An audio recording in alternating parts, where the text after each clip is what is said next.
Welcome to Hopkinton Select Board meeting, July 11, 23. I call the meeting to order. This meeting of the Hopkinton Select Board is being held both in person and remotely using the video conference platform Zoom. All members participating in the meeting are present in the meeting room. The public has the option of attending in person here at Town Hall or via Zoom using the link posted in the meeting's agenda. This meeting is being recorded.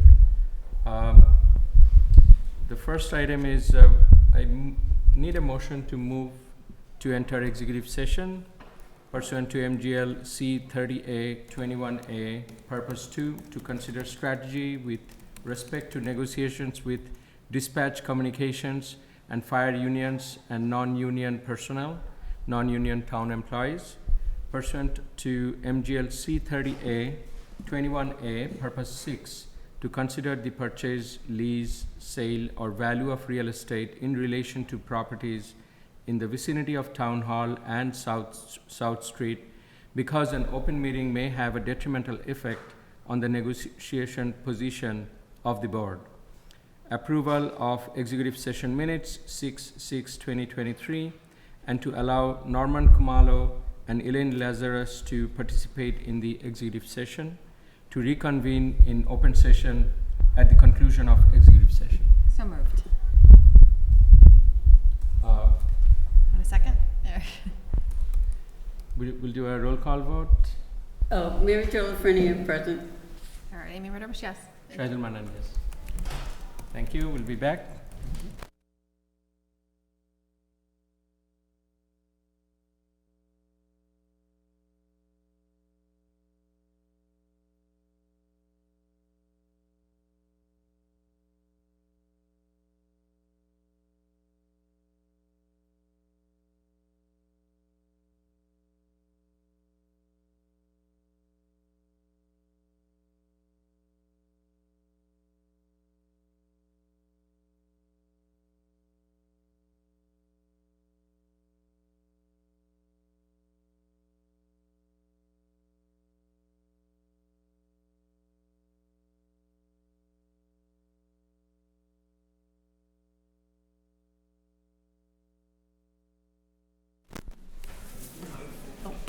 Okay, so welcome back to open session. Our first order of business is the Pledge of Allegiance.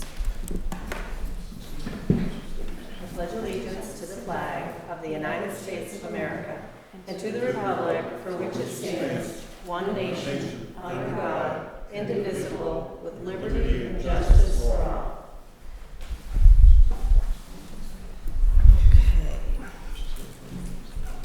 Okay. So the first order of business after that is the public forum. So residents are invited to share ideas, opinions, or ask questions regarding town government. We typically ask people to stick to a 2-minute time frame for public comment.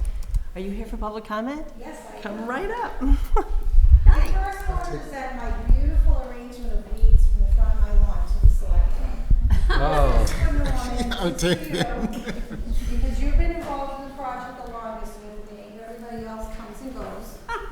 Okay?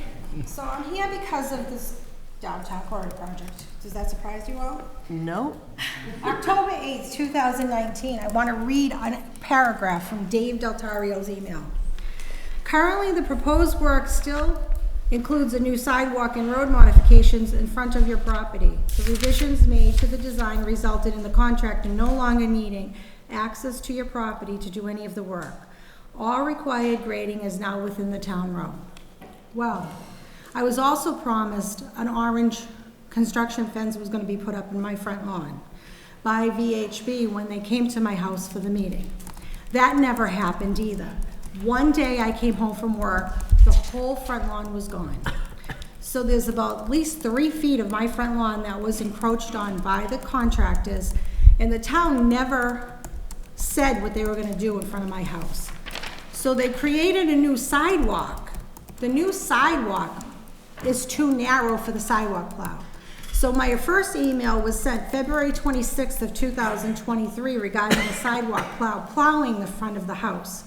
And the sidewalk plow doesn't have enough room because the engineers, when they designed the sidewalk, didn't anticipate the mailboxes. Because when they redid the street in the mailboxes, our mailboxes were actually in the street, on the cliff that went down into Wood Street.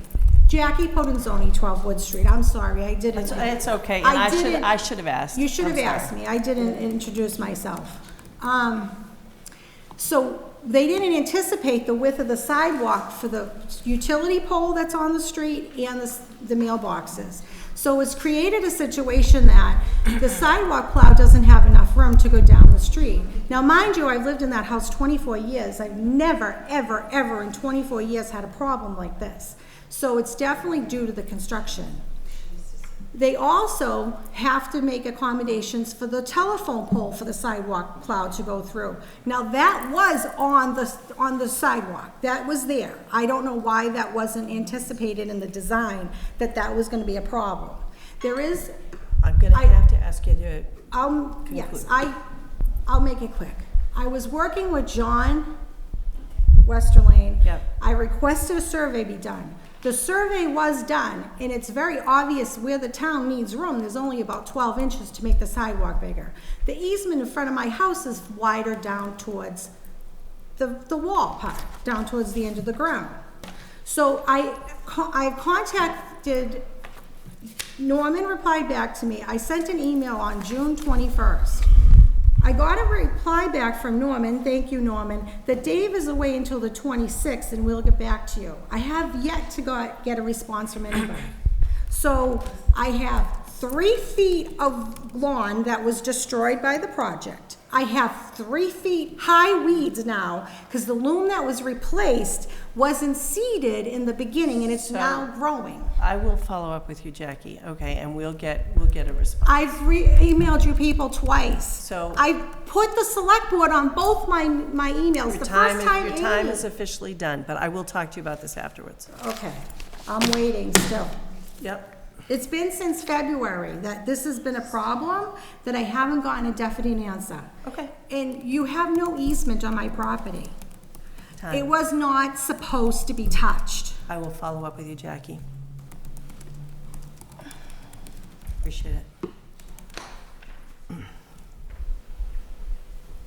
Anybody else here for public comment? Yeah, is there anybody else? If not. Not that I know of, but I haven't asked about on Zoom, Jim, but come right ahead. Oh, good evening, everybody.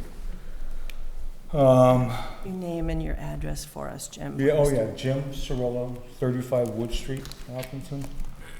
I'm here to speak in advance of the discussion later about the trails. I just want to read an opening statement. I'm going to give Elaine a full copy and then give you guys this so you can follow along if you want, or you can read it later.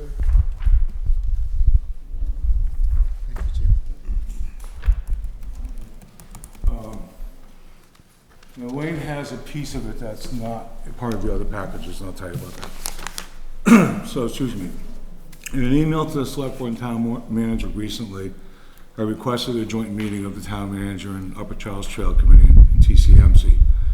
I'm sorry, but I'm not clear. Is tonight's meeting the opportunity to make a case against disbanding the Upper Charles Trail Committee, or will there be some other public meeting or some other time at your meeting?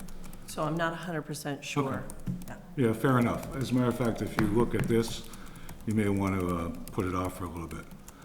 Anyway, so later on, I'm here to present the facts and the truth about the effectiveness, the progress, and the success of the Upper Charles Trail Committee as it's been, and to expose the misinformation claimed by the TCMC in its effort to disband the Upper Charles Trail Committee. I absolutely believe it is the mission of some to do exactly that.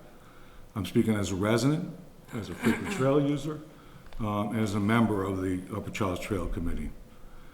The TCMC, I believe, has grossly misrepresented the hard work, dedication, and qualifications of the Upper Charles Trail Committee members, and the progress and successes of the Trail Committee.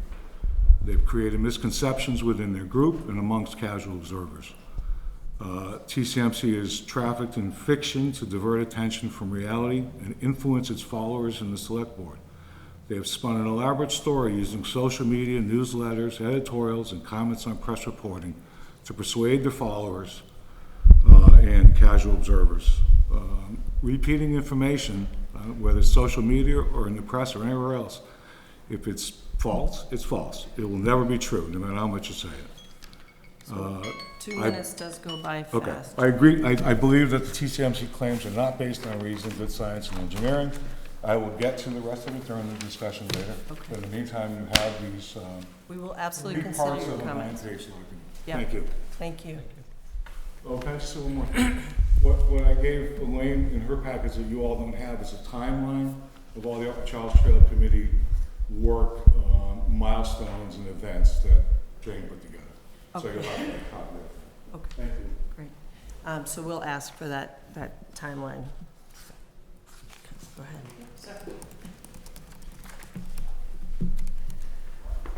Hi, Jane. Just remember to introduce yourself. And Sure. your- Jane Moran, 70 East Main Street, speaking as a private citizen. At the last joint TCMC meeting and select board meeting, which I believe 2 of the select board members were at, the chair of the TCMC presented 2 documents for everyone's consideration, I guess. One was to consider a change in the language for the TCMC, and the other was to consider language change for the Upper Charles Trail Committee. At that meeting, I believe I know one definitely, and the other may have, and I asked for it too, to have submitted a red line document because it's really not, it's difficult to compare all the old and the new. And so I noticed on agenda number 9 tonight, there's reference that that conversation may take place. And again, in the packet for tonight's meeting, the current charge for the TCMC was included, the current charge for the Upper Charles Trail Committee was included, but there was not included these suggested changes, nor was the redlined document included. And so I'm wondering, how is it that you can go forward with agenda number 9, assuming that this conversation is going to take place? How is it that you can really have an intelligent, informative, honest conversation without comparing the old with the new? You know, we're not opposed to that, we're not for it, but we just don't know because it's just too confusing. So if that and maybe I missed it, maybe that red line document is included, but I missed it. I took a note. I'm going to track it down. We are at 2 minutes. Sure, so my question or my comment is, shouldn't this not be a conversation for tonight if we do not have all of the documents before us tonight? Thank In all you. fairness? Yep, I got you. Thank you. So, just to note, I did find it, but it wasn't in the public packet. It was in the draft minutes for our joint meeting, had a link to the red line document. But the public probably did not see that, I'm guessing. Okay. That doesn't help. I know. But, Okay, we'll definitely add it to the record so Going that people forward, can yeah. see it. Yeah, but I understand your point. Anybody else in the audience here for public comment? Do we have anybody on Zoom? your hands raised, there are some people Okay. on Zoom.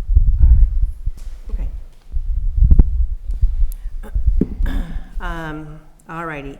Our next item of business is the consent agenda. We will consider, excuse me, the minutes of the June 6th, June 20th, and June 21st meetings, a parade permit for the Wicked 5K, a resignation from Darlene from the Cultural Council, Darlene Hayes from the Cultural Council.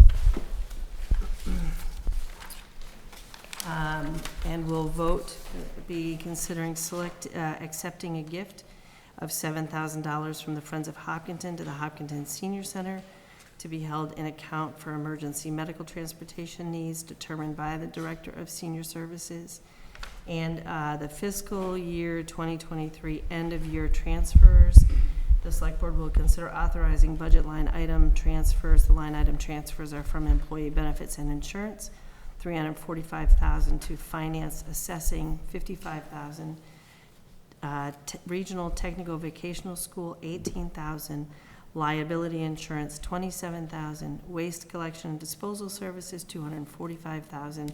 The Appropriations Committee has approved the transfers. So are there any items on the consent agenda that folks would like to pull out? I was wondering if we could hold approval of the June 21st minutes. I think those were a joint meeting. Okay. Anything else? So, Chair, I'd like to carve out item C. item C, okay, all right. So we will consider item A, the minutes of June 6th, no, what are the ones you want to hold on to? Just the June 21.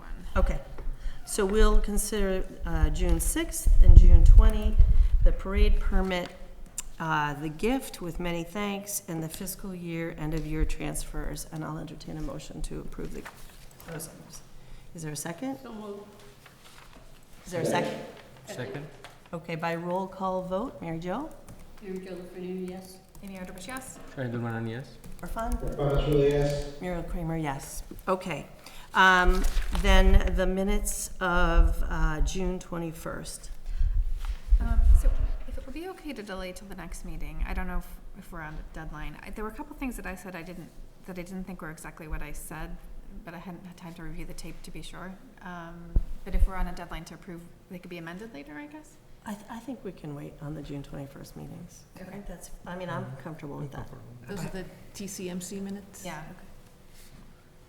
Okay, so we're gonna wait on the June 21st meetings. And item C, Irfan, accepting the Yeah, resignation. I just wanted to say thank you to Darlene Hayes for all the work that she's done in the town. Despite recent events, I think we can't overlook all the tireless effort that she's put in for our town and our community, so I want to say thank you. I appreciate that, and because you've opened the door for that, I want to make sure that I also say personally, she has done an awful lot for individual families, my own included, and myself, and we appreciate her contributions. I know this has been a difficult time, but we always appreciate the contributions of everybody. Anybody else? I would like to thank Darlene too for her service. Thank you. Yeah, in particular, I think I've heard great things from fellow Housing Authority board members and Housing Authority residents on the work that she's done for that committee as well. So we appreciate her service. And thanks, Irfan, for that. I really appreciate it. Okay, I will entertain a motion to accept Darlene Hayes' resignation from the Cultural Council with appreciation. Second? All those in favor by roll call vote. Mary Jo? Mary Jo Lefreniere, yes. Amy Artibush, yes? Shahidul Manan, yes. Irfan? Rafael Truly, yes. Muriel Kramer, yes. Thank you. Okay, so then we will, yikes. The next item of business is the fire chief recruitment process. Is Mr. Petrin here? Please come forward. With your permission, Maria Casey. Maria, come on forward. That'd be great. Go ahead and kick us off, Mr. Kamalo.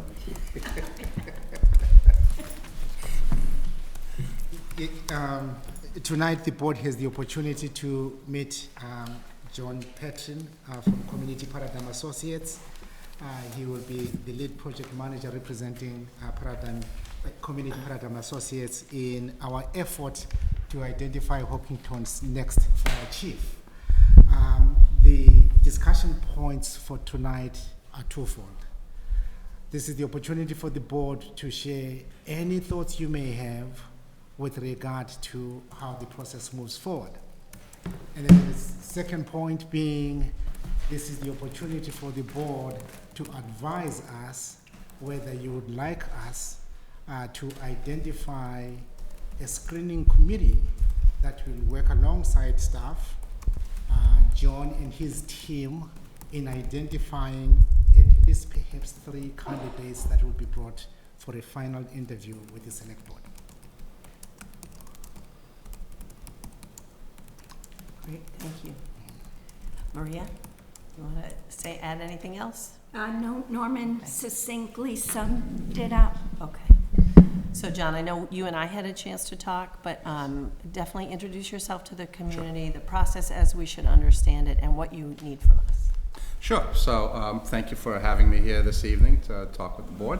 And it's my pleasure to be back here in Hopkinton after many years.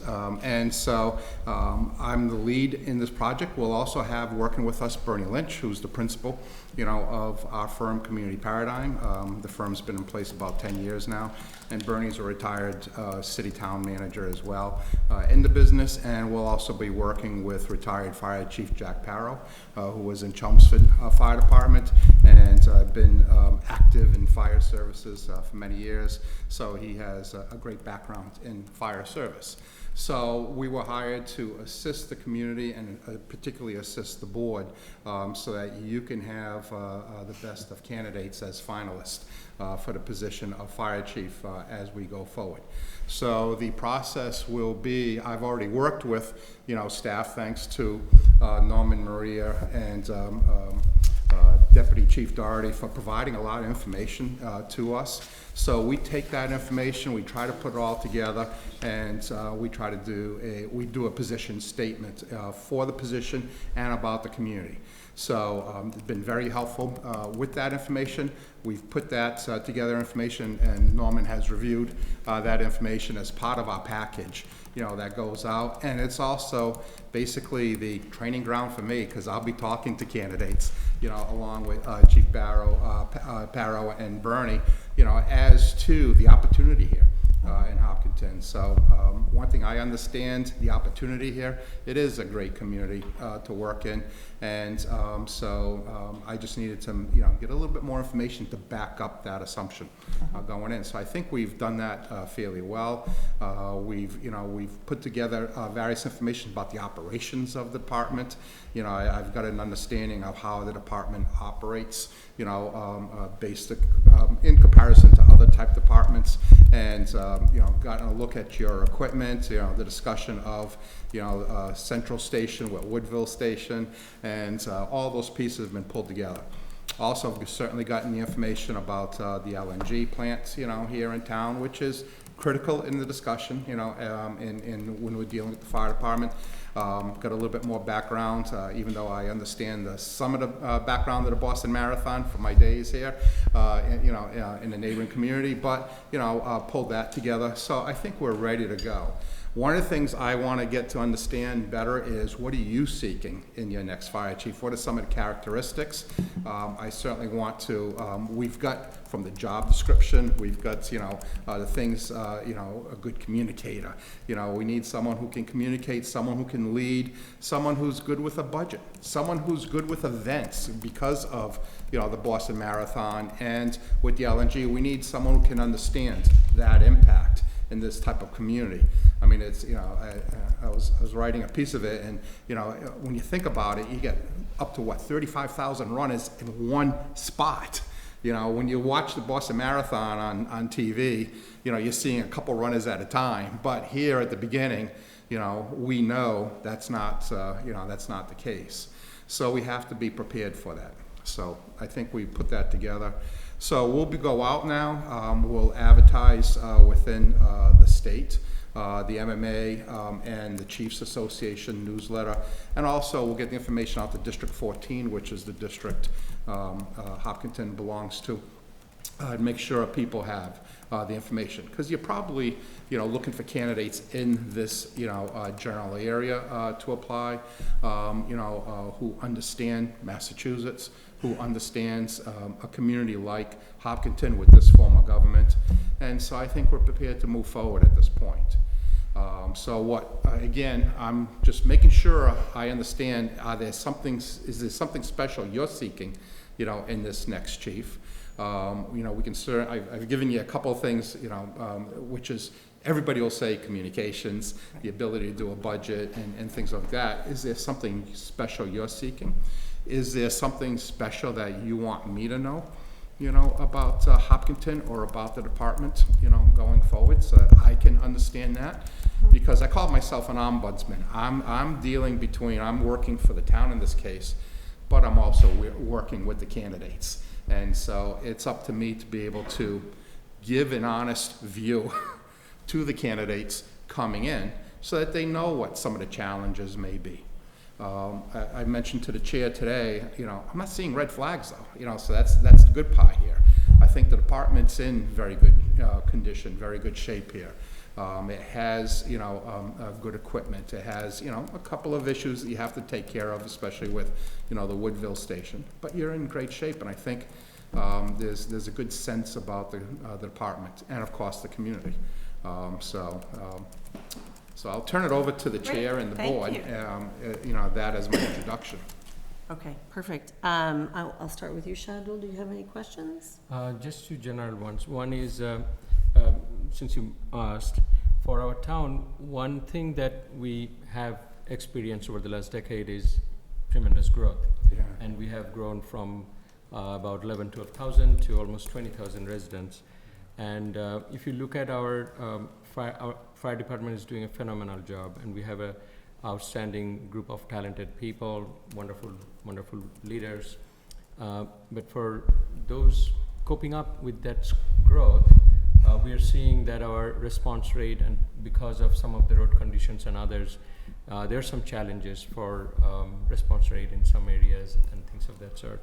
The reason I bring that up is I think the fire chief we are looking at for hiring, or will be looking at for hiring, I would like to understand that he or she has the strategic view, how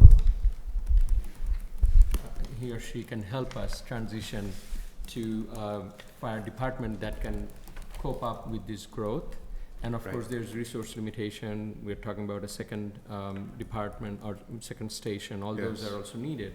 But I think that leadership strategically to be able to continue to support in the excellent way that we have seen in this growth paradigm. Okay.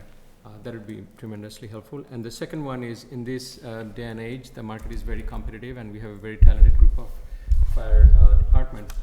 Someone who can lead people and motivate and help retain the talents and attract the talents. Those are the two I was going to bring up. Great, thank you. As to your first comment, I did have a discussion about what we call stacked calls.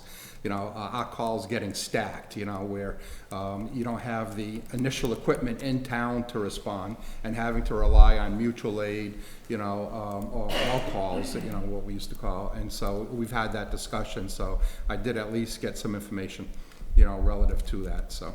Thank you. Amy, do you have any questions?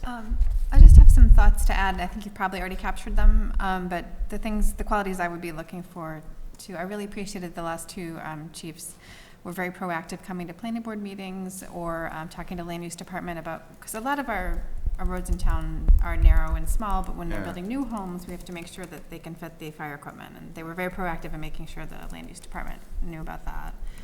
So that was good. And also proactive about you know, risk reduction, like helping elderly people not fall in their homes so that they will have fewer emergency calls. And then I think this is a hard one, but if they have experience with an LNG facility or any other kind of power plant in the region, that would be helpful. And just, you know, I guess you always want someone who's calm in a crisis and good at handling emergencies, obviously. Okay. So. Yeah, Norman did prompt me on the issue of the community development side of things, you know, to make sure that, you know, I strengthen a little bit more the discussion around the growth issues, because, you know, we all know, I know, I teach, you know, in the Suffolk program and so on, and, you know, a couple communities I always talk about is Hopkinton and Plymouth, you know, as being the fastest growing, you know, in the state, and so that certainly has to be taken into consideration. And then were you asking for one of us to be on a screening committee? Was that what Norman mentioned? That's the second piece of the Second discussion. piece, okay. Yes. Are you all set? Mm-hmm. Mary Jo? I just wanted to make a comment. I've needed the services of the fire department twice in the last 6 weeks, and they've been fantastic. Very prompt, very professional. It's just fantastic. And I wouldn't want those who are in the present department to feel like they can't apply. I want it known out there that everybody is welcome to put in their application and to come forward for this job, that, you know, it's open to all. Thank you for that comment. That's been made clear to us, you know, that this is an open search. And that's why I mentioned, you know, Massachusetts-based, you know, because of the climate here. But, you know, I'm fully, you know, it's been made clear to me that this is an open search for, you know, in-house and out, you know, outside as well. So. Irfan. Yeah, so the only thing I would add is, I got some comments by everybody. The only thing I would add is, whoever we can bring in, to have the ability to work with neighboring towns, particularly able to drive the LNG where it's response, but, you know, somebody is able to reach out and coordinate with the neighboring towns. Great. Good, and I think we did, again, in the conversations Norman and I have had back and forth on this, I did strengthen that piece of working with municipal, state and federal, you know, especially with the Boston Marathon piece, but I think we did strengthen that in our discussion. The only thing that I would add, I know I had an opportunity to speak with you. You mentioned the ability to work within the budget. I think that I would lean, myself personally, lean towards favoring somebody who can really can advocate in that space. We're facing very challenging times coming forward, and we really do need somebody in charge of the department that can really represent their department and really be a good advocate, because I know it's going to be challenging. Okay, great. Great. So what else do you need from us? Second question is, in terms of moving forward, there are two options that the town has utilized in the past.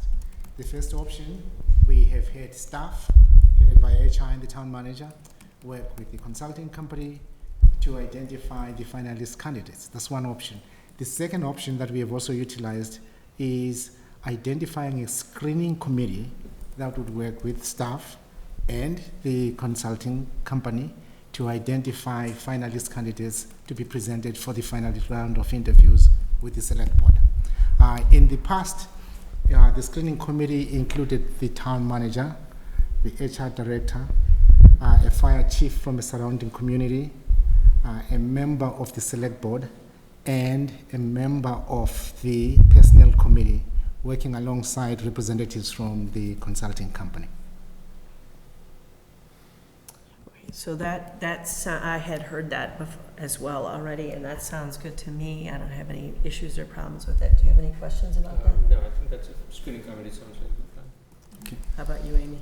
No, so, sorry, Go, you said a select board member would be on it, is that what you're saying? Yes. Okay, so Muriel's the liaison Yeah. for the fire, okay. So, So unless she can't make it, it'll be Yep. Muriel. Yeah. I would be happy to do that. I would definitely be happy to do that. It's a lot, though. But happy to do it. How about you, Mary Jo?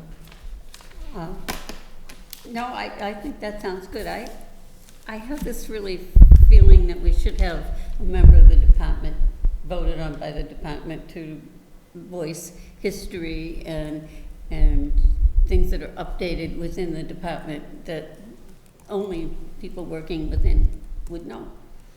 And I like to see one member who is involved in the department now. If I may. That's just my opinion. Yeah.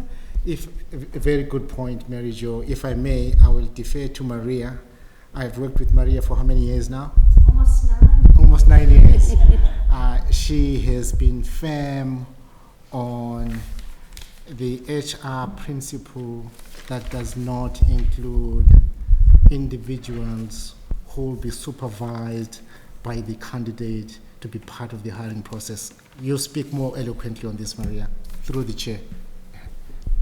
Yes, through the chair. It has been our practice here, you know, for a variety of reasons, conflict of interest, et cetera, that an employee doesn't hire their supervisor. So we've not done that before. Thank you. Okay. Irfan?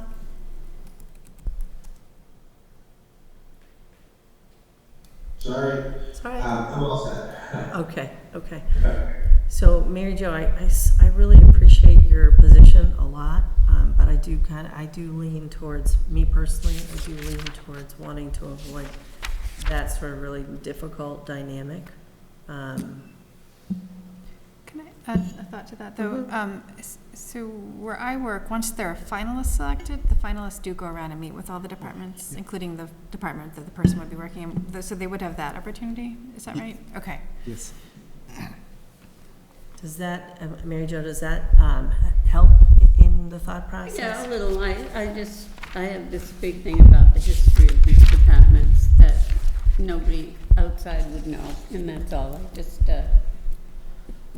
feel that there is things there that come forward that way. But, I'm fine. Okay, all right. So I think that oh, go ahead. We're fine. Sorry. So you are working with the deputy police chief right now, right? Fire chief. Fire chief, Yeah. deputy fire chief, yeah. That's what I'm saying, sorry. Yeah. To get his perspective, yes, he contributed to this, Mr. Petron's overall approach to, frame his understanding of the department and the town and the needs. I do want to thank Deputy Chief Doherty for his time with me. So I did spend some time with him, gave me a tour of, the main station, and he took my call very quickly when I had questions after the fact to clarify. So, but I did get some, internal information from the Deputy Chief as to operations, Yep. aspect of the department. Right. So through the chair, I think, I have the initial reaction Mary Jo had, of having somebody who's been involved, stay involved. But I personally feel comfortable knowing that Deputy Chief Doherty was part of it, showed him around, and I assume we'll have some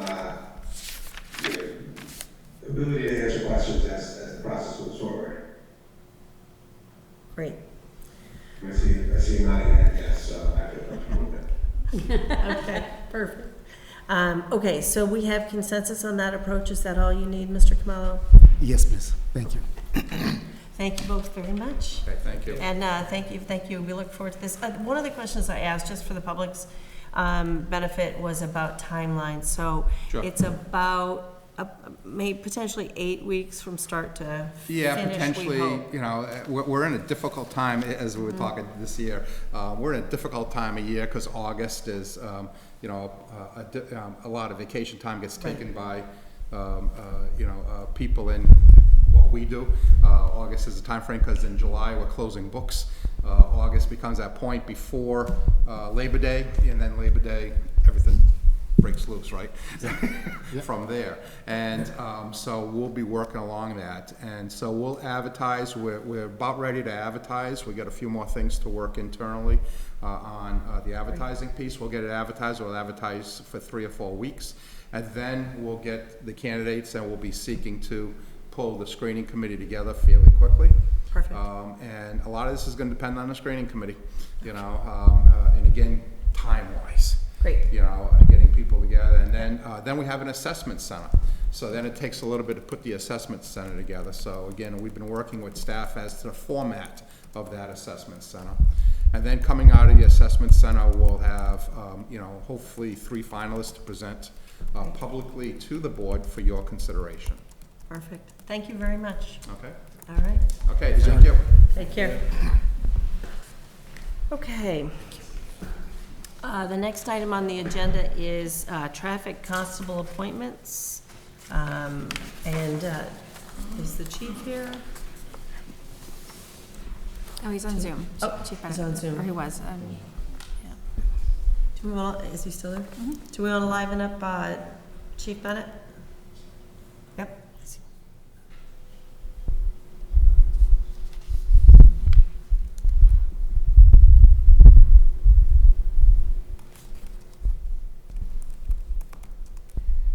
Joe, can you hear us? I can. Okay, great. Do you want to walk us through this? Sure. So thanks to the work of Human Resources and Finance, this is a second batch of traffic constables who become available to the department to help us with traffic. And as you know, we have several large projects going on, and we were calling upon kind of mutual aid to bring out-of-town people in, and it's really not the way we're doing. So by adding these new staff members directly to our as employees, bringing employees within the town, it brings us into both employment law and logistically a much better place.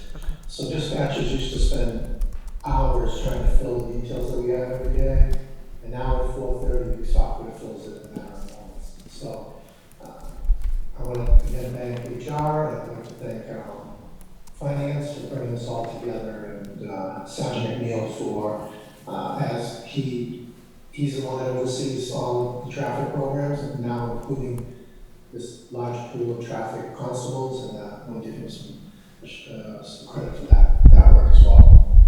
Great, thank you very much. So we have seen this before, and does anybody have any questions on the select board? No. Irfan, any questions? No, I'm all set. Okay, so, Shadul, would you like to make the motion? Sure. It's two separate ones we have. I move to approve the appointment of traffic constable appointments and MGLCH 268A, Section 20B, disclosure form approvals for a 3-year term. Edward Belvin, Justin Cappuccino, Jeffrey Gogan, Barry Haynes, Daniel Hahir, Robert Johnson, Amanda Kasprzak, I apologize for butchering. Kasprzak, apologies for pronouncing it wrong. Nathan Kendall, Edward Kern Jr., Michael McLaughlin, Matthew Mitchell, Travis Pacific, Jason Gaysian Rodriguez. Second. Okay, and by roll call vote? If I Yeah, may, I'm sorry. just for clarity, the motion regarding the named constables does not include the 20B disclosures. So we should add that. Does not, should No, not. these first Oh, batch don't have, should they're not not. current, they're not current. Can I make a friendly amendment to, So the motion is wrong, okay. so I move to appoint the traffic constables for a 3-year term as mentioned before. Great, Second. thank you. Second. Okay, by roll call vote, Mary Jo? Mary Jo LaFreniere, yes. Amy Roderbush, yes? Shahidul Manan, yes? Irfan? Really, yes. Great, thank you. Oh, Muriel Kramer, yes. Okay. Second one. Yep, I move to appoint the following as traffic constables Yeah. for a 3-year term and to approve Section 20B disclosure forms.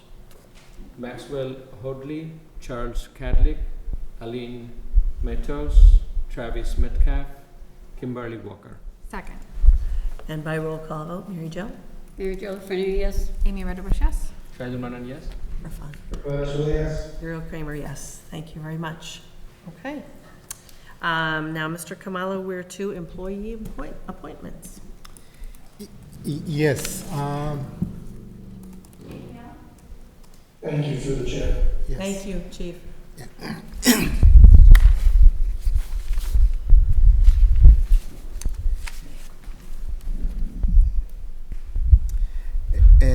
As Maria and Danielle are joining the board, I think I need to share with the community that this is a moment to celebrate 3 things. Number 1, the community's investment in our fantastic library. We went to town meeting and requested the funding for supervisor positions, and the town meeting granted us that funding. And Danielle is coming forth as a result of that commitment by the community to the library. The second item to celebrate is that we have an opportunity for an internal promotion.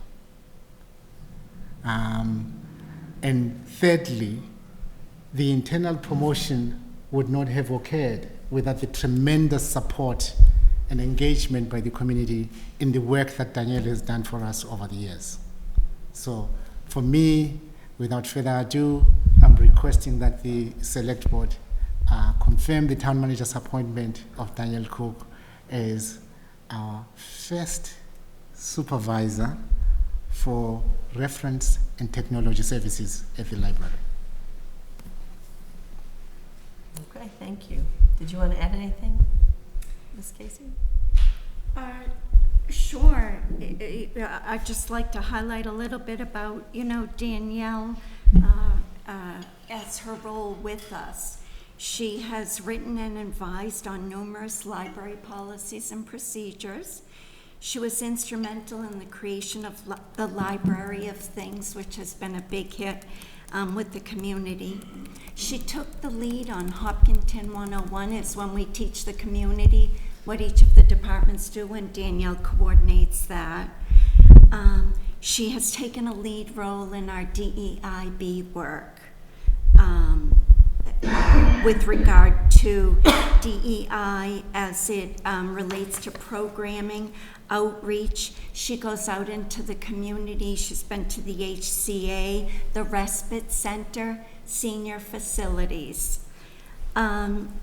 She has happily and I think eagerly attended management webinars, management opportunities and training, and she shows passion for public service in her day-to-day interactions. Wonderful, wonderful. Does anybody have any questions or comments? I don't think so. We do know Danielle from the Hopkinton 101, and we're happy to have her and take on this new role. So. Amy?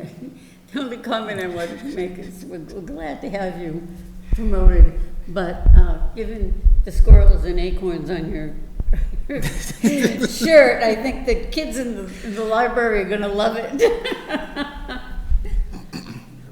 Yes, thank you, Danielle, for all your service. I've been to library, love the service there and all the good things that we have, and your service along with your peers is what makes it such a wonderful place. So continue to do what you do best, and this will certainly give you more opportunities. You deserve it, so congratulations. Irfan, anything? I just want to say, I love the internal motion. Gives us a chance to see what you've done, and yeah, we can see that you deserve it. What you did with Hopkinton 101 was fantastic, and what you had alone kind of told me I think you're up for a good challenge. So glad to be promoting it and keeping you in our town. Thank you very much. Yep, we're very happy to have you here, and congratulations. It's good news for us, and I hope it's really good news for you as well. So thank you very much. And through the chair, if I may, what's great both for the candidates and the community as well is that internal candidates go through the same process as external candidates. And Danielle was in a competitive process and was selected for the position. She interviewed with Ben Ledoux in IT, Nancy Hill, the library director, Kristen Merrill. HR was on the first round. The second round, she had a second round interview as well. Megan Durad, the communications director, Josh Grossetti, IT, Elaine Lazarus, assistant town manager, and Jessica Leverance in HR as well. So I really appreciate that because I think it's important that our processes are transparent, and it is really good news. It's not to be unexpected that our internal candidates show very well, but I'm really glad that we have such an assertive process for the promotion. So congratulations again. Thank you very much. Mr. Kamala, do you want us to vote each person individually, or are we going to be voting all at once? All at once would be fine, Okay. so that we can then have a good picture. Yeah, good picture. There we go. Lots of applause when the time comes. And then we will be confirming the town manager's appointment for Carrie Reed as the Director of Public Works. Aye. Ben is leveling him up. Okay. Ben, can you liven up, There goes the Carrie? picture. Hey, Ben, do we have Carrie?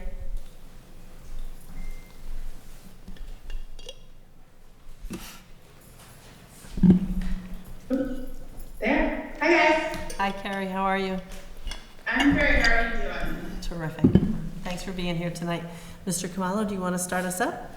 Yes, I am respectfully requesting that the board confirm the town manager's appointment of Kerry Reed as Hopkinton's next Public Works Director. I am very happy that our efforts were successful convincing her to abandon the Conservation Commission and join DPW. So thank you, Kerry, for making that decision.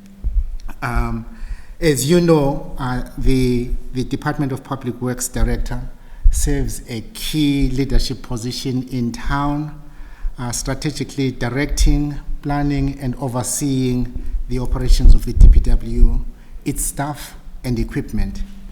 The director leads teams and takes an active role in the planning, design, construction, and yes, timely completion and maintenance of town's public infrastructure. This includes roads, wastewater collection, water supply, distribution systems, subsurface stormwater collection systems, and so forth.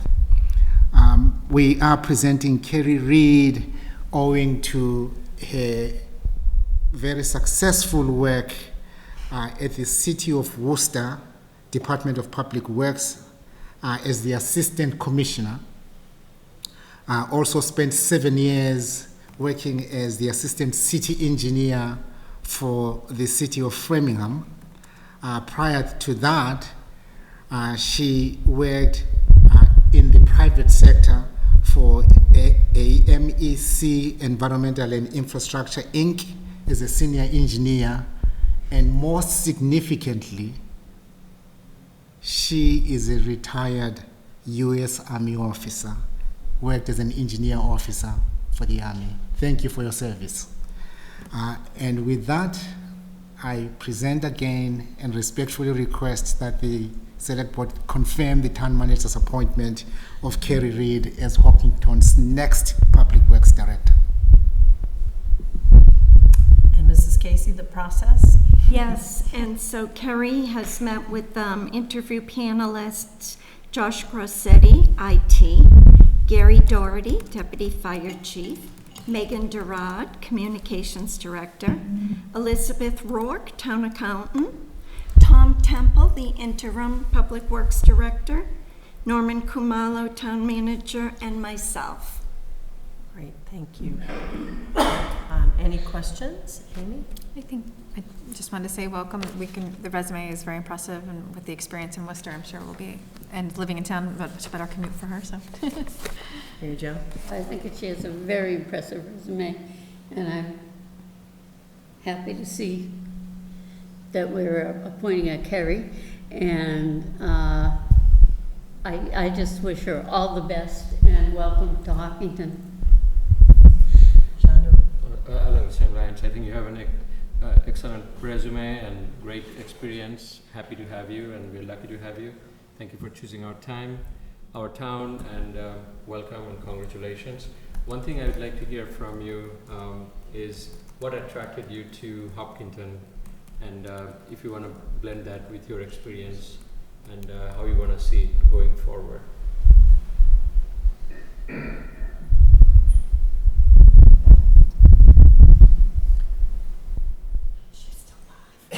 Carrie, you're muted. I think she might be frozen. Oh, there she is. So, Kerry comes to us from her vacation, of which she is remote, and so she said there is a possibility she might have lost I think she is connectivity. frozen, yeah. No worries. Okay. Oh, there she is. Looks like it's a spotty connection. Yeah, Carrie, we're having a hard time hearing you, but I'm gonna go to Irfan. Oh, Actually, something. Okay, you are breaking so, up. yeah, Carrie, we aren't able to hear you, I'm No sorry. worries, we can hear you later. Welcome and congratulations. So I was about to say, I don't want to cut you off. I do want to say that I'm so happy to have you here. You went through the rigorous interview process.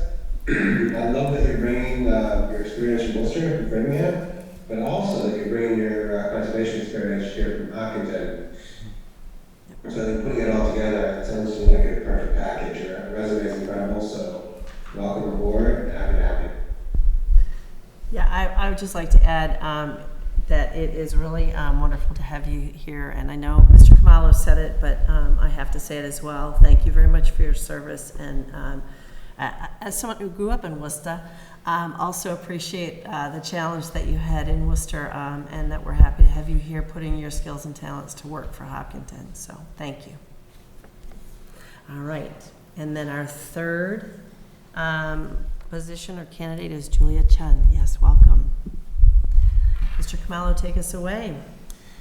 Yes. I'm respectfully requesting the board confirm Julia Chan as Hopkinton's first Sustainability, Economic Development, and Equity Project Manager. As you may know, this is a new position. And as part of my introduction, I want to stress that having Julia in this position represents courage. Courage in the sense that she is ready, willing, and very capable of helping us start this new position in town. The position, as you know, is responsible for the creation and implementation of the town's unified strategy regarding 3 themes: sustainability, economic development, and equity. So just by definition, this is a new field altogether. What we heard throughout the interview was the interest on the part of Julia and the other candidates who had applied in pursuing this new profession the way how Hopkinton configured it. Also represents courage in the sense that rarely do we have individuals who work for cities coming to work for towns. In this case, we have Julia joining us from the Boston Chamber of Commerce, having worked very closely with the Wu administration. She also did work for Central Massachusetts Regional Planning Commission as an intern, also worked for the Massachusetts State Treasury, as well as the Worcester Community Housing Resources, again, those positions as an intern. Finally, the other piece regarding courage. Courage in the sense that she is in the early stages of developing her career or establishing her career, and has chosen Hopkinton in a new position to doing that. Thank you for that. Mrs. Casey?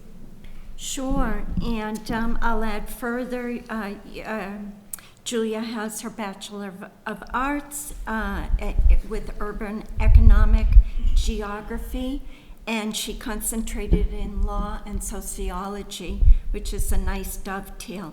She also has her Master's of Science in Public Administration, which is a great thing. And then the references revealed that Julia is someone who always enjoys and takes on new challenges and is willing to learn areas that she might need to develop in. Her work was quoted as of the highest quality. She is passionate about the work, and one of the references said that she was a great thought partner to the organization. Carrie also met with different members of the organization. John Neese, Principal Assessor, John Gelsich, Principal Planner, Elaine Lazarus, Assistant Town Manager, Norman Khumalo, Town Manager, and Kristen Merrill, HR. Terrific, thank you. Do you have any questions, Amy?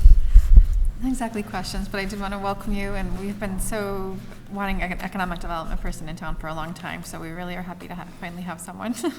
But it is a challenge, so I'm just going to warn you on that. You know, so many people say they want more economic development in town, but then when if it's going to be near their house, they don't want it. So that's going to be your challenge, but and I'm sure you're up to it. Our challenge together. Thank you. Yep. Mary Jo. Well, I am fairly familiar with Economic Development Office. One of my best friends was one of the first, and she was at county level, and then she went to a couple of different towns. One was the town of Franklin, and then the town of Medway, and so her career meant a lot to me, and we were very, very close and good friends. And I was on the Economic Development Task Force for the town of Franklin. So I am very excited to have you on board, and it is a new field, and it is a good profession. Thanks so much. Congratulations. Thank you. Well, thank you for choosing us, Julia. You have an excellent and impeccable background. It shows a lot of energy and a lot of great skills that we need. And as everyone has mentioned, economic development is very much on our radar, and I personally am very keen on seeing activities and work in that space. So you'll hear from me a lot and many others. And this is going to be an exciting journey. We're looking forward to it. We do have a challenge with our town, with our tax base, diversifying it and bringing in new revenue stream through commercialization that matches with our town character.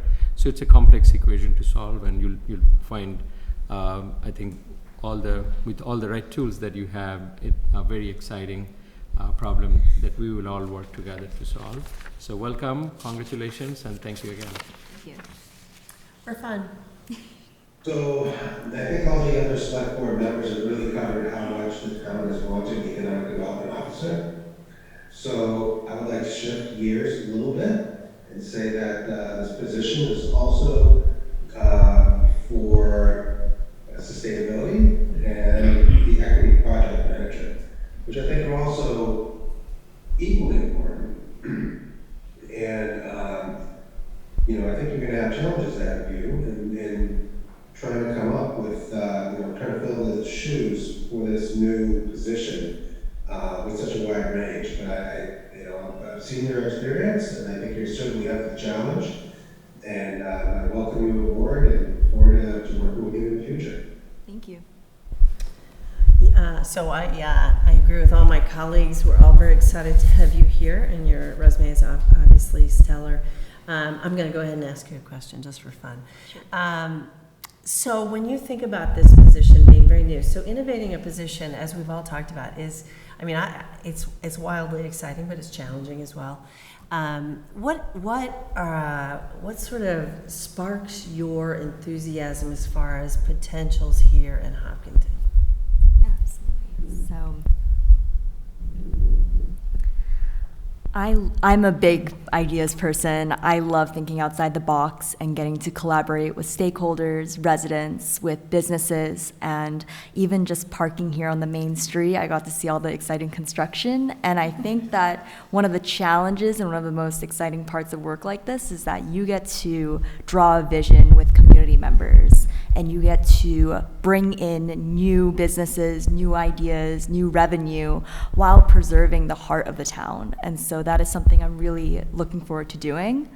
I think the other thing is that I grew up right around Northborough, Boylston, and so I took advantage of the Hopkinton State Park as well as the Whitehall State Reservation, and so I love the nature as well as the business opportunities here. So I look forward to working with all of you and the residents here to make sure that we're not only preserving Hopkinton's character, but bringing in new ideas. Awesome.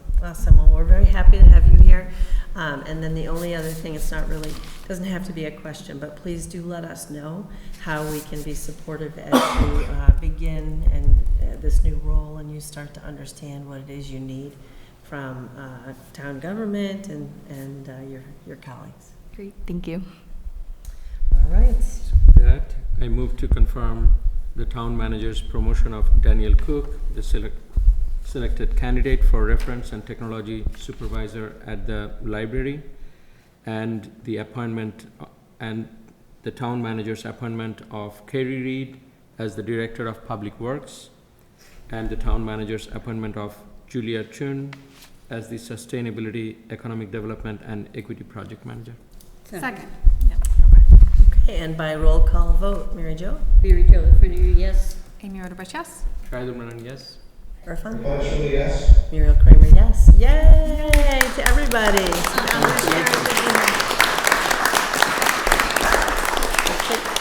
Can we take a picture? Why don't we do it around Mary Jo? You sit. How about that? Can we do it off to the side? So Mary Jo can stay sitting. I can get up. I know you can, but you can also stay sitting. So Elaine, are you gonna be able to Photoshop this photo? Come on in. Oh, yeah. However it works. You too, Mr. Kamalo. Yes. You too, Mrs. Casey. Why not, Mrs. Lazarus? In we go. Thank you.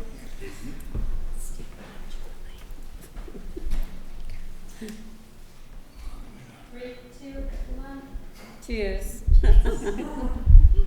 Hopkinton. Thank you. Great. Thank you so much, and thank you both. Congratulations. Congratulations. So nice to meet you. Congratulations. So much.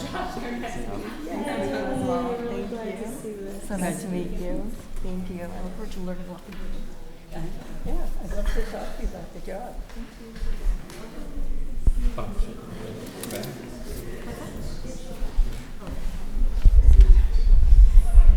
Okay. So if we can do the other appointments in 5 minutes, then we'll be back on schedule. What's that? If we do the other appointments in 5 minutes, we'll be Look right at us back on go. schedule. Here we go. Let's give it a try. All right, annual appointments for boards, committees, and commissions. We're going to consider making annual appointments to the Affordable Housing Trust Fund Board, the Historical Commission, Sustainable Green Committee, a youth member, and confirming the town manager appointments to the Commission on Disability. Okay. So, for Affordable Housing Trust Fund, we have one vacancy and, I'm sorry, And 3 applicants. and 3 applicants. Okay. Do we have Brian Colella, James Burton, or Lucia here? Hey, come on. Come on now. Lucia emailed that she was not able to make it. Yeah. She did, okay. Yeah. But she was, well, I can, She's traveling. yeah. Yeah, go ahead and have a seat. Please go ahead and introduce yourself.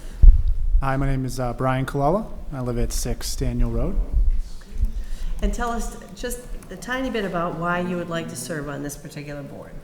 Sure. So I grew up on Grove Street downtown.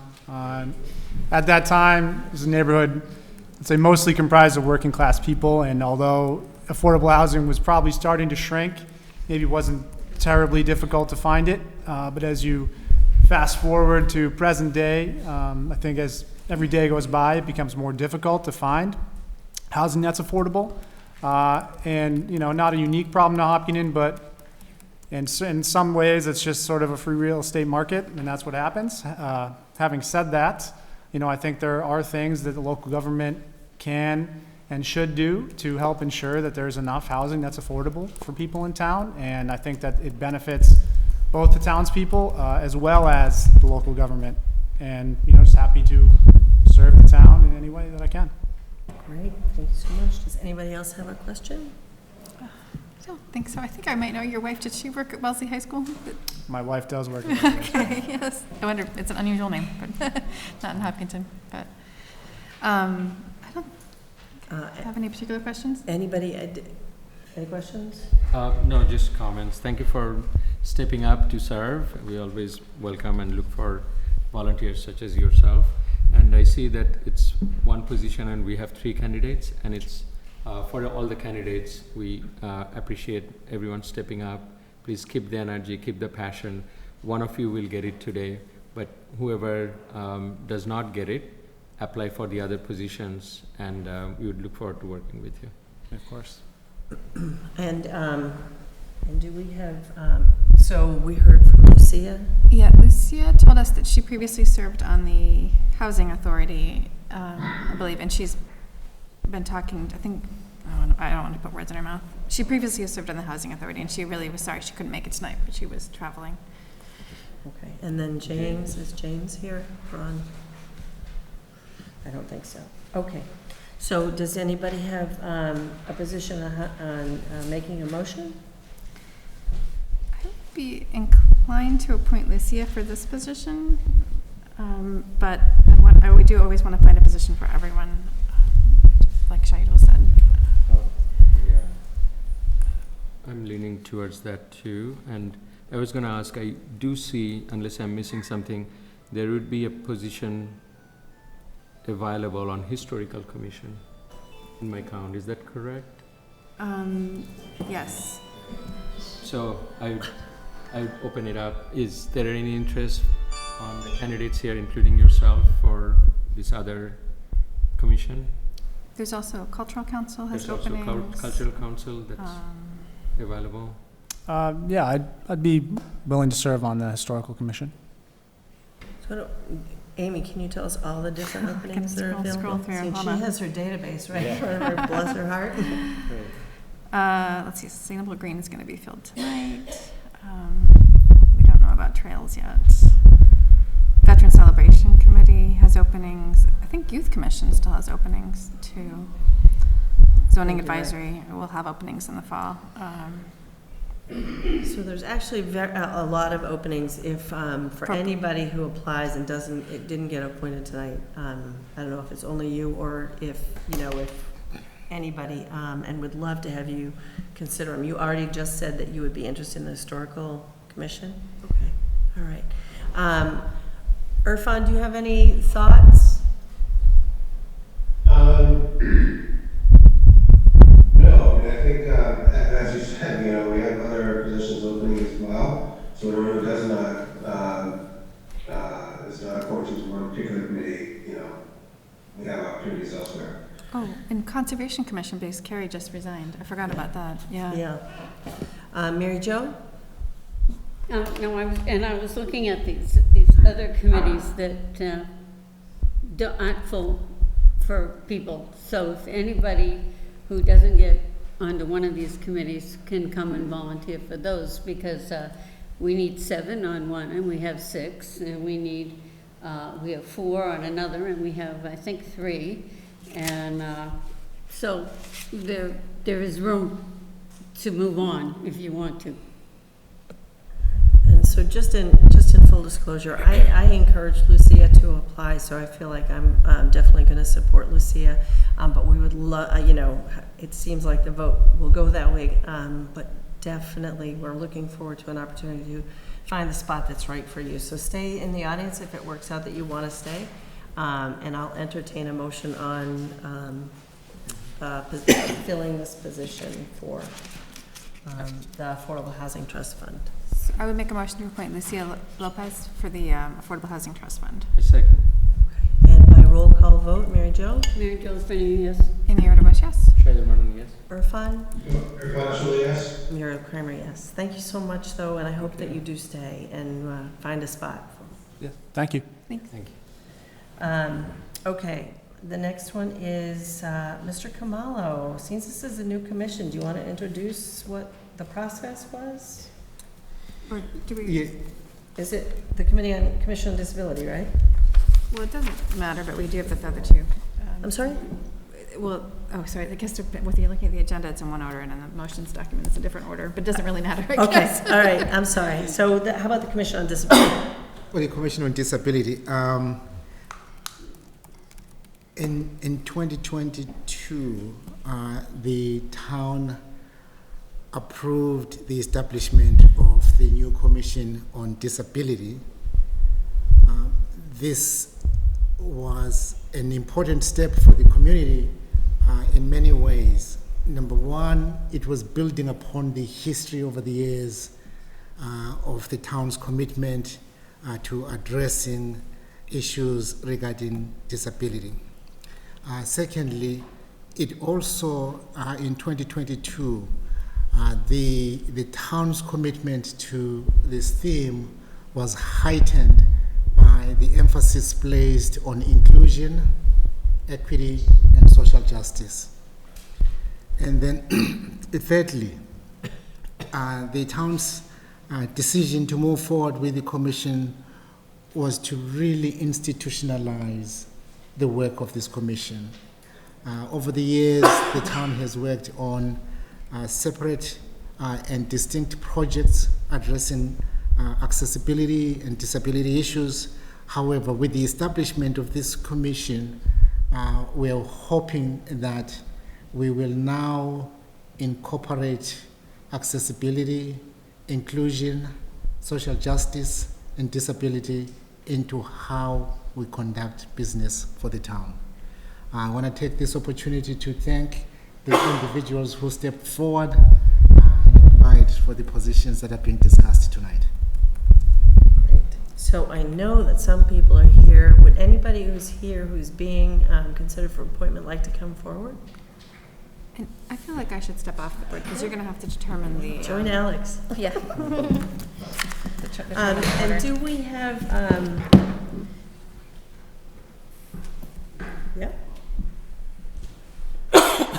do we have Nancy Richards Kavanaugh or Holly Moran or Mike Damasio on Zoom?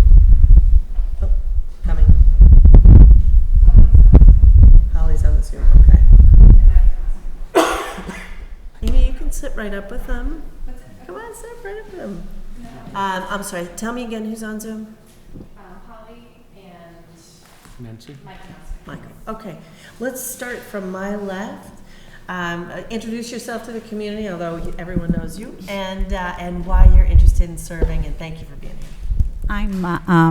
My name is Nancy Draw, but most people know me as Punky, and I live on Davis Road, and I have been waiting for this this commission to be formed for like more than a year. I remember I had a meeting with the town manager it was a couple years ago, I believe, and he said he was going to get it approved by the state, and eventually, so over the time, I was like, would question once in a while, and he would say that working on it, and now the time is here, and I'm very excited because I really am, living in this town, there are so many challenges for most of the retail spaces in this town for people who are handicapped.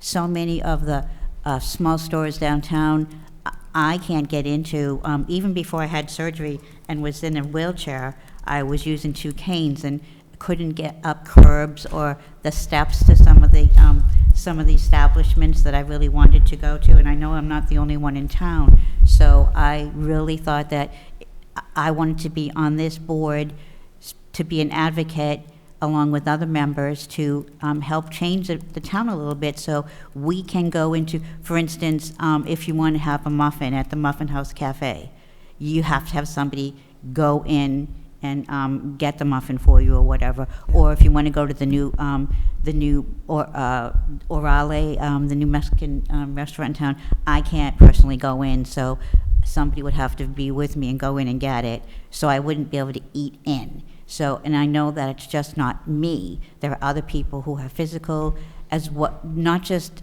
physical disabilities, but hearing and sight loss and things like that. So I figure that being on a committee, a whole group of us will be able to get together and be an advocate for the other people in this town and see what we can do to amend it and change things for the positive for everybody.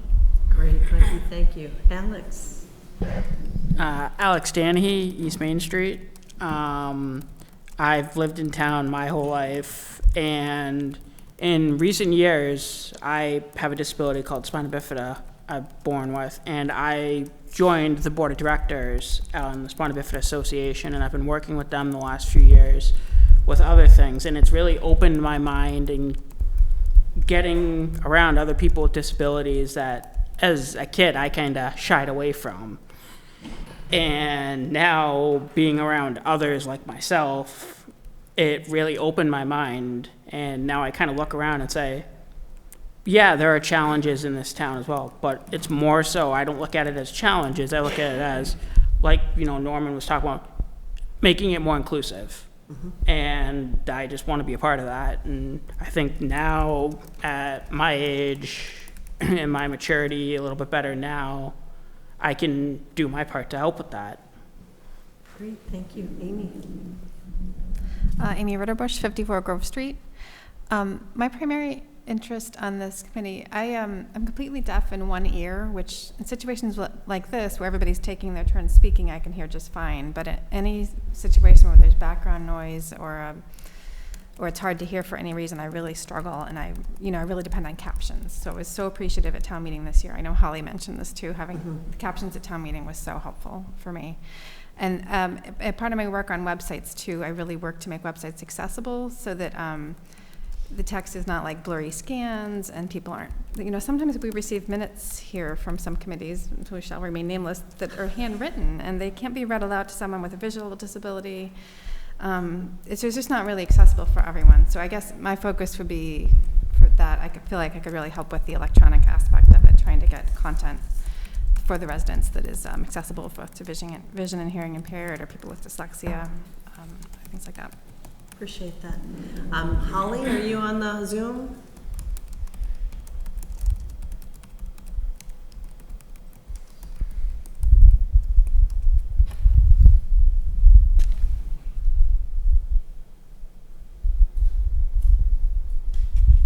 Holly, if you can hear me, please introduce yourself and a little bit about, go ahead.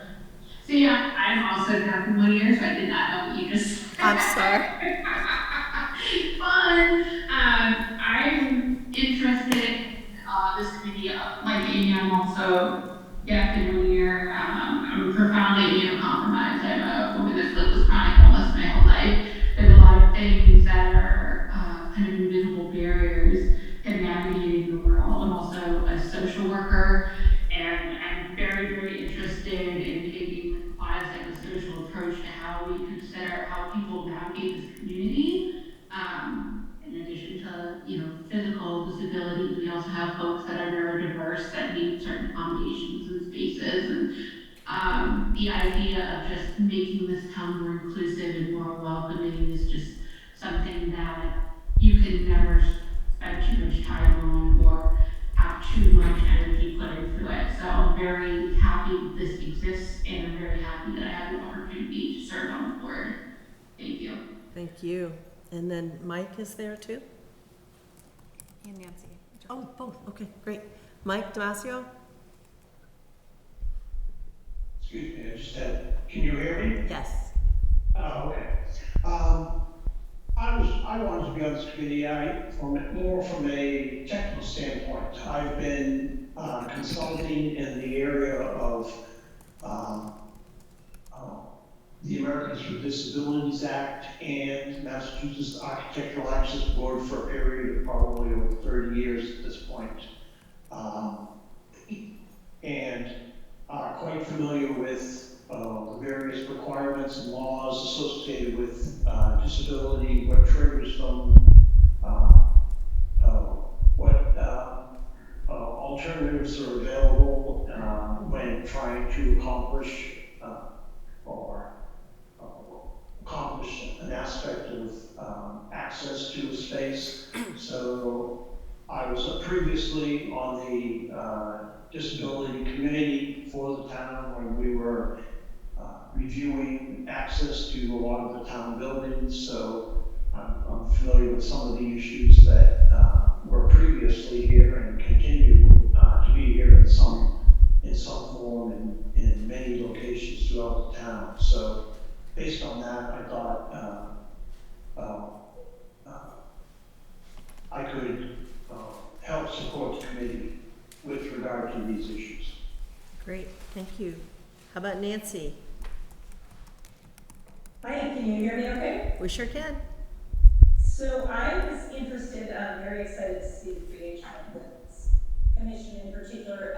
My interest in applying was as a family member in some of the considerations that we have faced with access, not to just things in town, but traveling in other places where we encounter different considerations that we need to have. So In addition to my own private family experiences, also I am a social worker and have an interest in it from that angle as well as from the angle of what we see in the schools.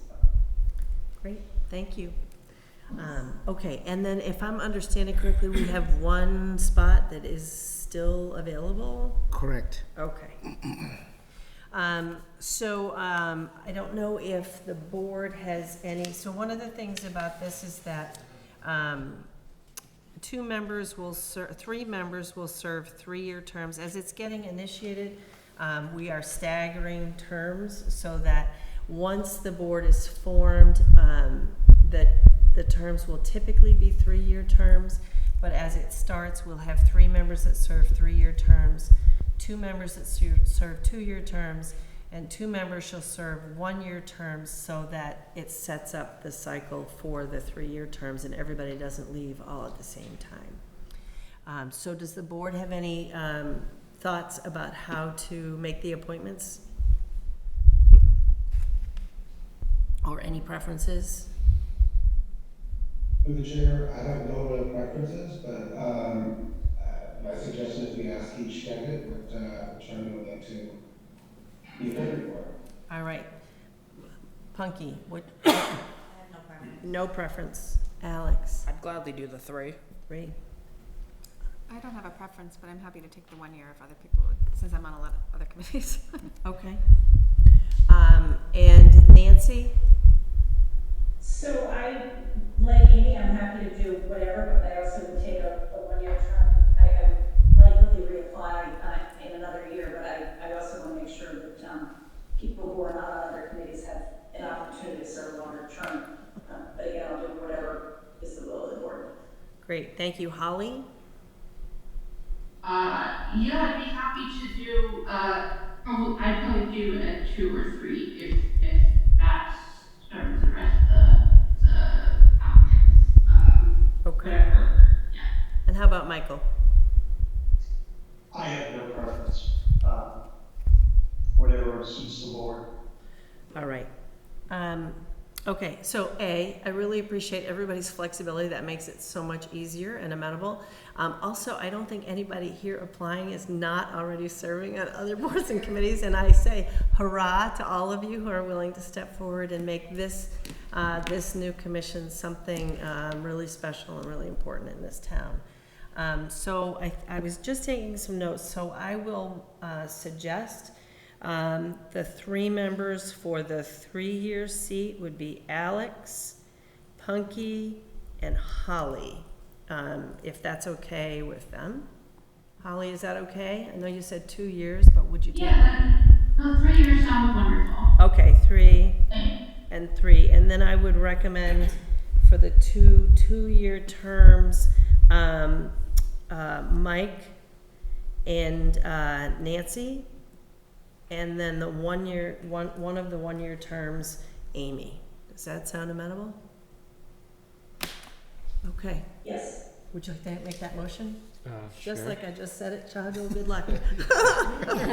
Actually, do you want me to say it and then somebody can second it? Yeah. All right. I'm going to move that we appoint Alex Danahy and Nancy Draw and Holly Moran to the 3-year seats, and that we appoint Nancy Richards Kavanaugh and Mike Damasio to the 2-year seats and Amy Ritterbush to the 1-year seat. So move. Second. Okay, by roll call vote, Charlie? Shadul Manan, yes. Mary Jo LaFreniere, yes. Irfan?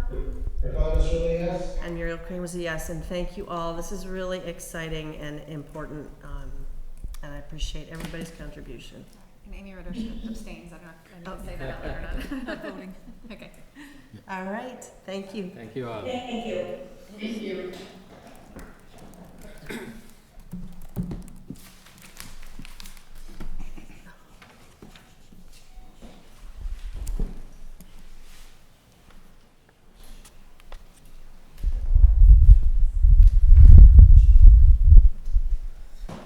All right.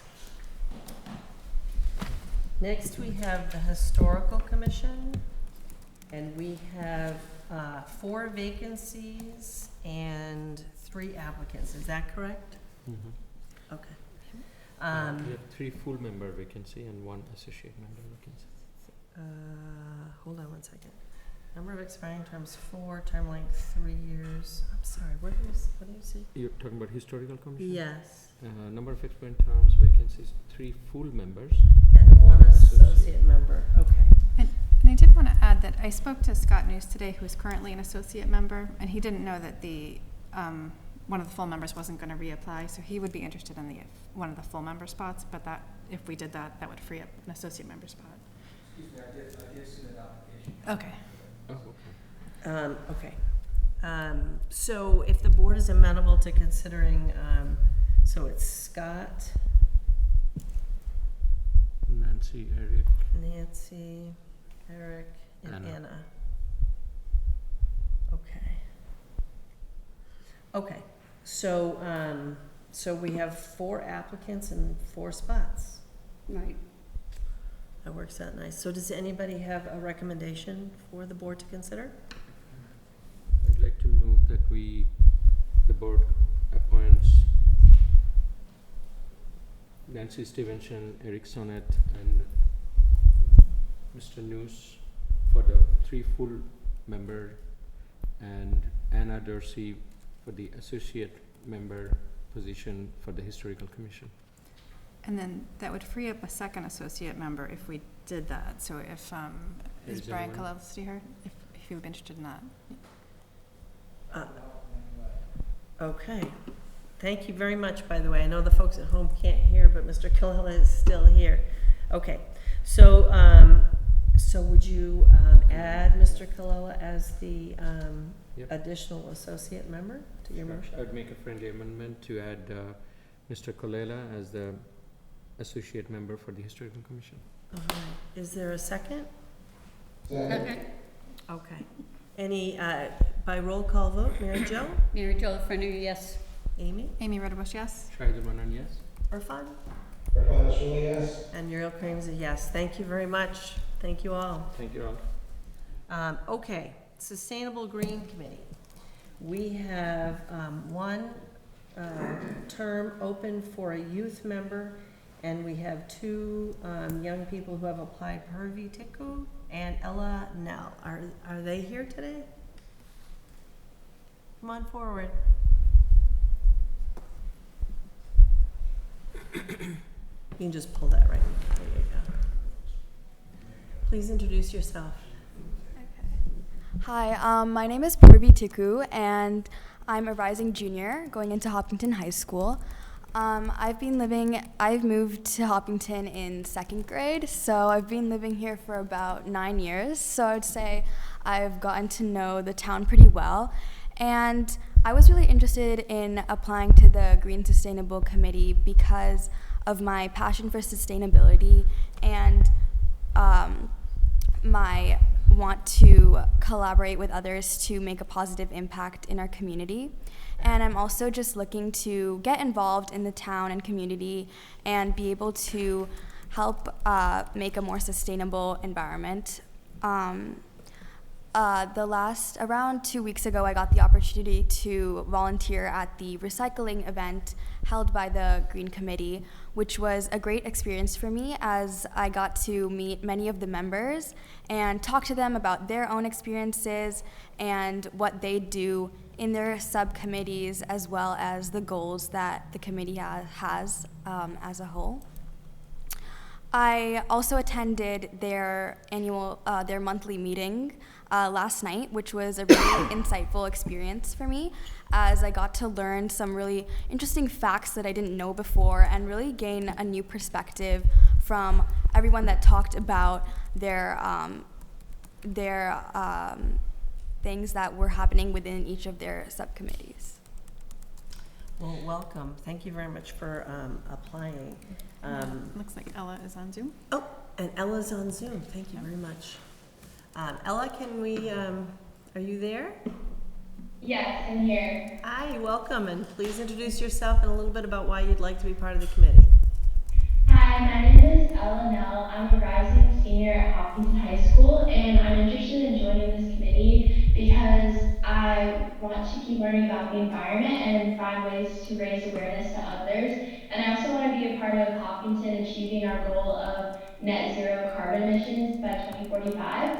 I've been curious about the environment and how to protect it since I was a Girl Scout and learned about water conservation. That eventually triggered me to become vegan at the age of 13, which I've sustained over the past 4.5 years, and now I'm ready to learn more and help the community. Great, thank you. So, so again, we face a decision where we only have one spot to appoint somebody, but we did hear from the chair with a recommendation that we appoint Ella because she's a rising senior, but also to encourage you to volunteer anyway and continue to follow the work of the committee. And, you know, there'd be an opportunity for you to apply for a future spot. So that, just putting that out there, that's information we received. I absolutely wish we had 2 spots because it's hard not to appoint people to 2 spots, but we really want, it's very exciting to have young people get involved and stay involved. So I really hope that whoever doesn't get appointed tonight does continue their work with the Sustainable Green Committee, and it's a committee on the move. They're hopping and they're doing a lot, and it's really exciting. So I don't know if anybody would like to make a motion or add to that? I was just going to add too that it's a very large committee, and we've typically had additional openings throughout the year. So like we could have another opening in 2 months for whoever doesn't, or something like during the year too. But it is hard. Yeah. It's a tough one. I echo the same. Thank you for stepping up, and Ella, thank you for stepping up. You both have wonderful background, interests, and shown so much dedication. We really would love to appoint you both, but we have only one, so I would go with the logical decision that or approach that Muriel just mentioned.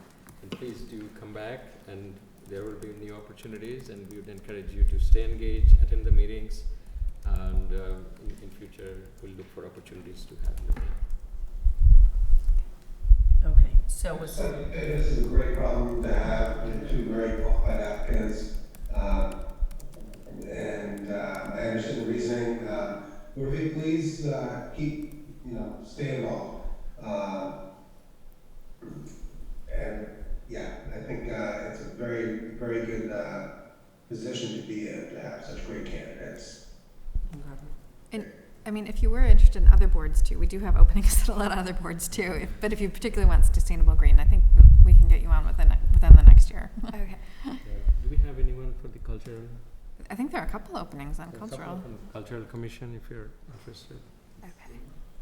Or take your time also and look at all through of the list, openings. So if something did interest you in the interim while you were hoping for a spot on Sustainable Green, definitely put your name in and come back. One of the things, something we often tell people if we know that they're applying, is we encourage them to apply for multiple spots that they might be interested in case this very thing happens. We'll be checking back on you. Okay, thank you. Thank you again. All right, so I will entertain a motion to appoint Ella Nell to the youth position on the Sustainable Green Committee. Second? So move. Second? Move second. Yeah. Okay, by roll call vote, Mary Jo? Mary Jo Lefreniere, yes. Amy Ritterbush, yes? Shailen Manan, yes. Rafan? Yes. Hiram Kramer, yes. All right, have a good night. Take care. Thank you. All right. Okay, so now we are on to the Trails Survey Results and Trails Coordination and Management Committee and Upper Charles Trail Committee joint meeting. Okay, so does that mean that we envisioned that all 3 committees would be sort of up here meeting? Not necessarily up here meeting, but rather that there will be equal participation. Equal participation. Okay, so this is the joint meeting, or is a joint meeting, and if we needed another one, we could have another one. But this is a joint meeting, so we invite members of those committees to participate equally. Okay, hold on one second. Yep. Amy, did you want to start with the survey results, or how did you envision? I was going to ask you the same. Okay. So I think going over the survey results would be a good first step. But Yes. is our goal tonight to make decisions, or I feel like we're not quite to that point yet? So let me just say this. I went through the survey results last night, but we also got more input today. That's true. And I would, I would be amenable to making sure we incorporate all of the survey information. The other thing I want to necessarily incorporate the survey information. I'm sure that there is sort of a larger conversation to have with the two boards. So I just want to say, like, the survey is important, but it's one piece of the conversation too. So I think that we will, let me say it this way. We are going to do our very best to have a really nice, thorough conversation tonight, certainly centering on the survey results, but understanding that not everybody has had an opportunity to review all of the input that we got. So we will review the other input that we have. Why don't we start with the survey results, if that's okay? Okay. All right. Would it be helpful if I have our demographic information? I could do that first before we go into the results? Yeah, okay, sure. So Ben, if you could put the survey with the demographics. So I think, as we all know, it was not a scientific survey. So I just did, just for our reference point, compare Hopkinton's voter base versus the survey respondents by people's answers that they gave. Not everybody chose to answer, but so just in green is Hopkinton's registered voters by generational age group. So from left to right, it's traditionalists, or also called the silent generation. And then millennials, Gen Z is our youngest voter group, Gen X, and baby boomers. And then on the blue on the side there, the first column is preferred not to answer, and then it's the same order: traditionalists, millennials, Gen Z, Gen X, and baby boomer. So the survey responses, it's a pretty small sample size, but it swayed baby boomer, even though, and not many millennials or Gen Zs. And there's, anyway, so just to know that's our results, or that's who took the survey, and it's a small sample size. Okay, so the next one is by the length of time in town. Oh, is that not refreshing? Okay, so the most people so it starts from left to right. People who've lived in town less than 5 years in green. This is the whole voter base. People who've lived in town 5 to 20 years versus people who've lived in town 20 or more years. And then the survey respondents are in blue. So it's not surprising, but the people who haven't lived in town very long probably are not as engaged, and they didn't know about the survey perhaps, so they're the lowest responder rate. And then people who lived in town 5 to 20 years is pretty good response rate, and people who've lived in town 20 or more years is the highest response rate. But again, small sample size. So next one. And this is by precinct. So again, small sample size, but the precincts are in order of 1, 2, 3, 4, 5. And the highest response rate was from precinct 5.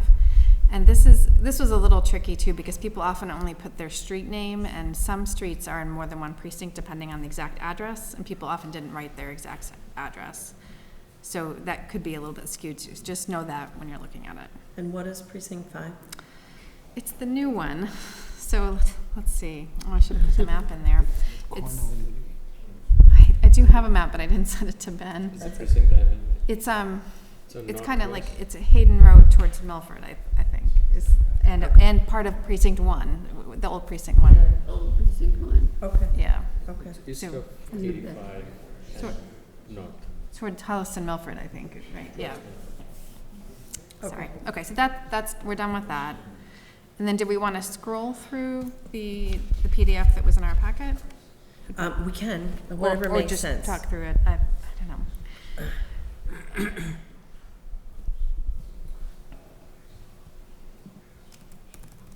Yeah, it's kind of hard to talk through because there's so many comments, but. Okay. Do you have that link, Ben, or do you want me to send it? Okay.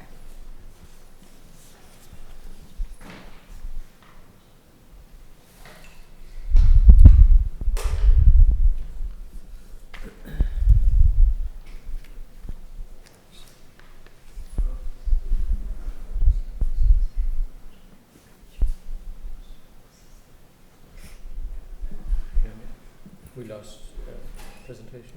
It's a different She's one. looking. That was the He's looking. demographics, so Oh. I do have it. I just have to find it and send it to Ben. So, hold on. Okay, here's the results.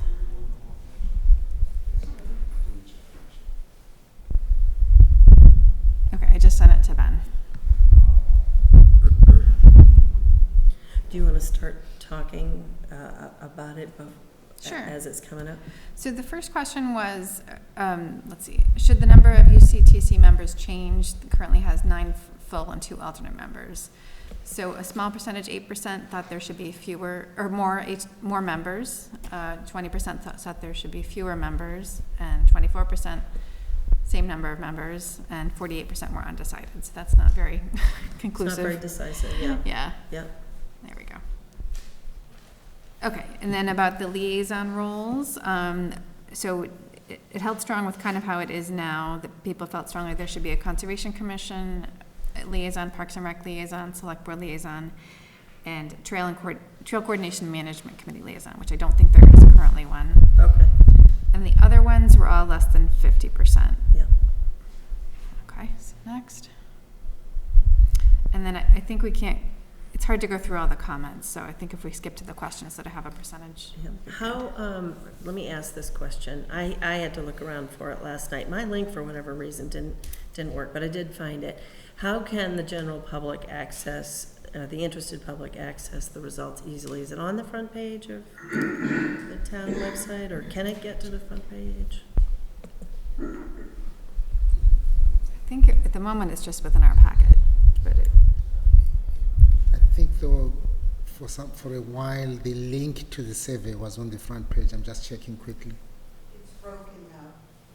I had trouble with it last night. Okay. that's funny. I could get it. That's funny. Yeah. Okay. I was able to get it, but it wasn't in this format. This is why I need to read. Yeah, Yes. it's on the front page. I click on it, it comes up. Yeah, mine works.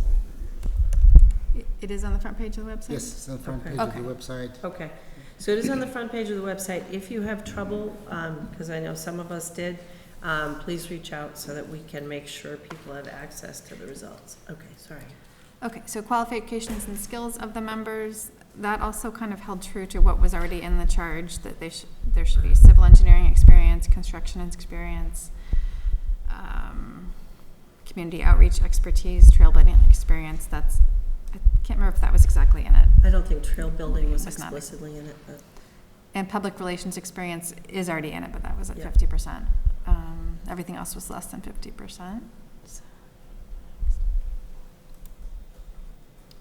And then you can go ahead till we get to the next one with percentages, I think. Should each UCTC member with a specific role provide a report out of their activities at least once per quarter? That seemed pretty decisive. 62% said yes. The voting status of the liaisons, that was not very decisive. So liaisons should be voting members. The vote was 47%. Not voting members, 24%. No preference, 29%. So that's not very conclusive. Yep. And again, should liaisons be required to gain consensus from their respective committee? Again, not conclusive. 47% yes, 25% no, 27% undecided. Should alternate members be allowed to vote? And I think the consensus is yes, they should be allowed to vote, but whether they vote anytime a member is absent or only when a quorum is not present, they were 33 and 30%. So that's not much of a change. Should the UCTC have alternate members? Again, not totally conclusive, but 42% said no members. They thought that all members should be voting members, but then 30% undecided, 28% keeps some non-voting members. Should the committee reorganize annually to rotate the chair role? Consensus was yes, but whether or not they would have term limits, that's a slight preference for only one consecutive term, but not super conclusive, but 41 to 37%. And then there's a lot of other comments on all these that I could encourage everyone to read through.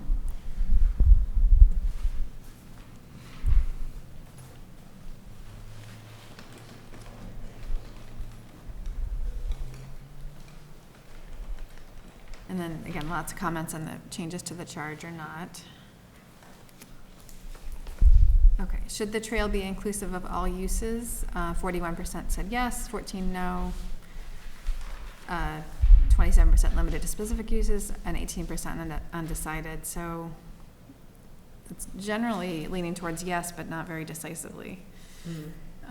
That was actually disappointing to me, that people didn't think it should be for everyone, but. Okay, multi-use trail surface, should it be all paved, all stone dust, or combination? Undecided, no preference. And again, this is not very conclusive. A combination got the highest votes, but only 39%. 29 said all stone dust, 18% all paved, 14% undecided. Should it be a separate committee or a subcommittee of the TCMC? Not over 50%, but a subcommittee of the TCMC had the highest amount of votes, 45%. 30% separate, 25% no preference or undecided. And I thought this was interesting to see what other trails people had visited. So a lot of people had visited the Holliston and Milford trails, as well as the Cape Cod Rail Trail.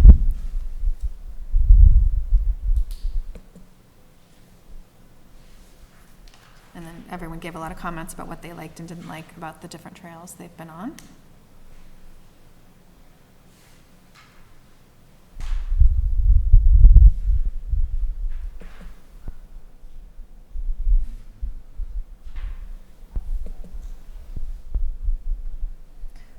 Should we connect to the Greenway?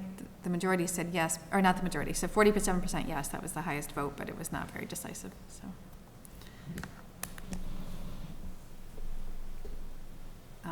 And so all these, how to ensure transparency, all of the items got more than 50%. They should record and post videos of all meetings, provide abutter notifications anytime a trail route will be discussed at more than one meeting, post all minutes in the town document management system, post a public forum once a year, have the chair use a hopkintonma.gov email. So those all were well over 2/3. Thought those would be good steps.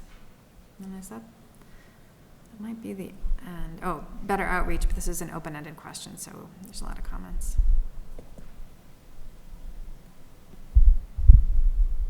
Oh, yeah. And then just who was taking the survey. So 98% were residents. Some were also business owners. 82% were walkers, also bikers, runners, hikers. So it looks over 50% were either walker, biker, or hiker. So that's interesting to know. And then another open-ended question about what would people use the trail for.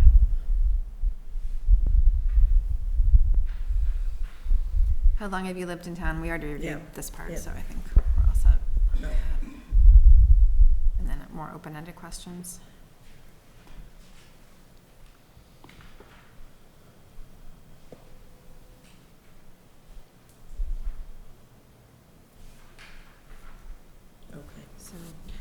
All right. I'm not sure, I mean, it's valuable information, but I'm not sure how helpful it is to us in making our decisions. Right, right.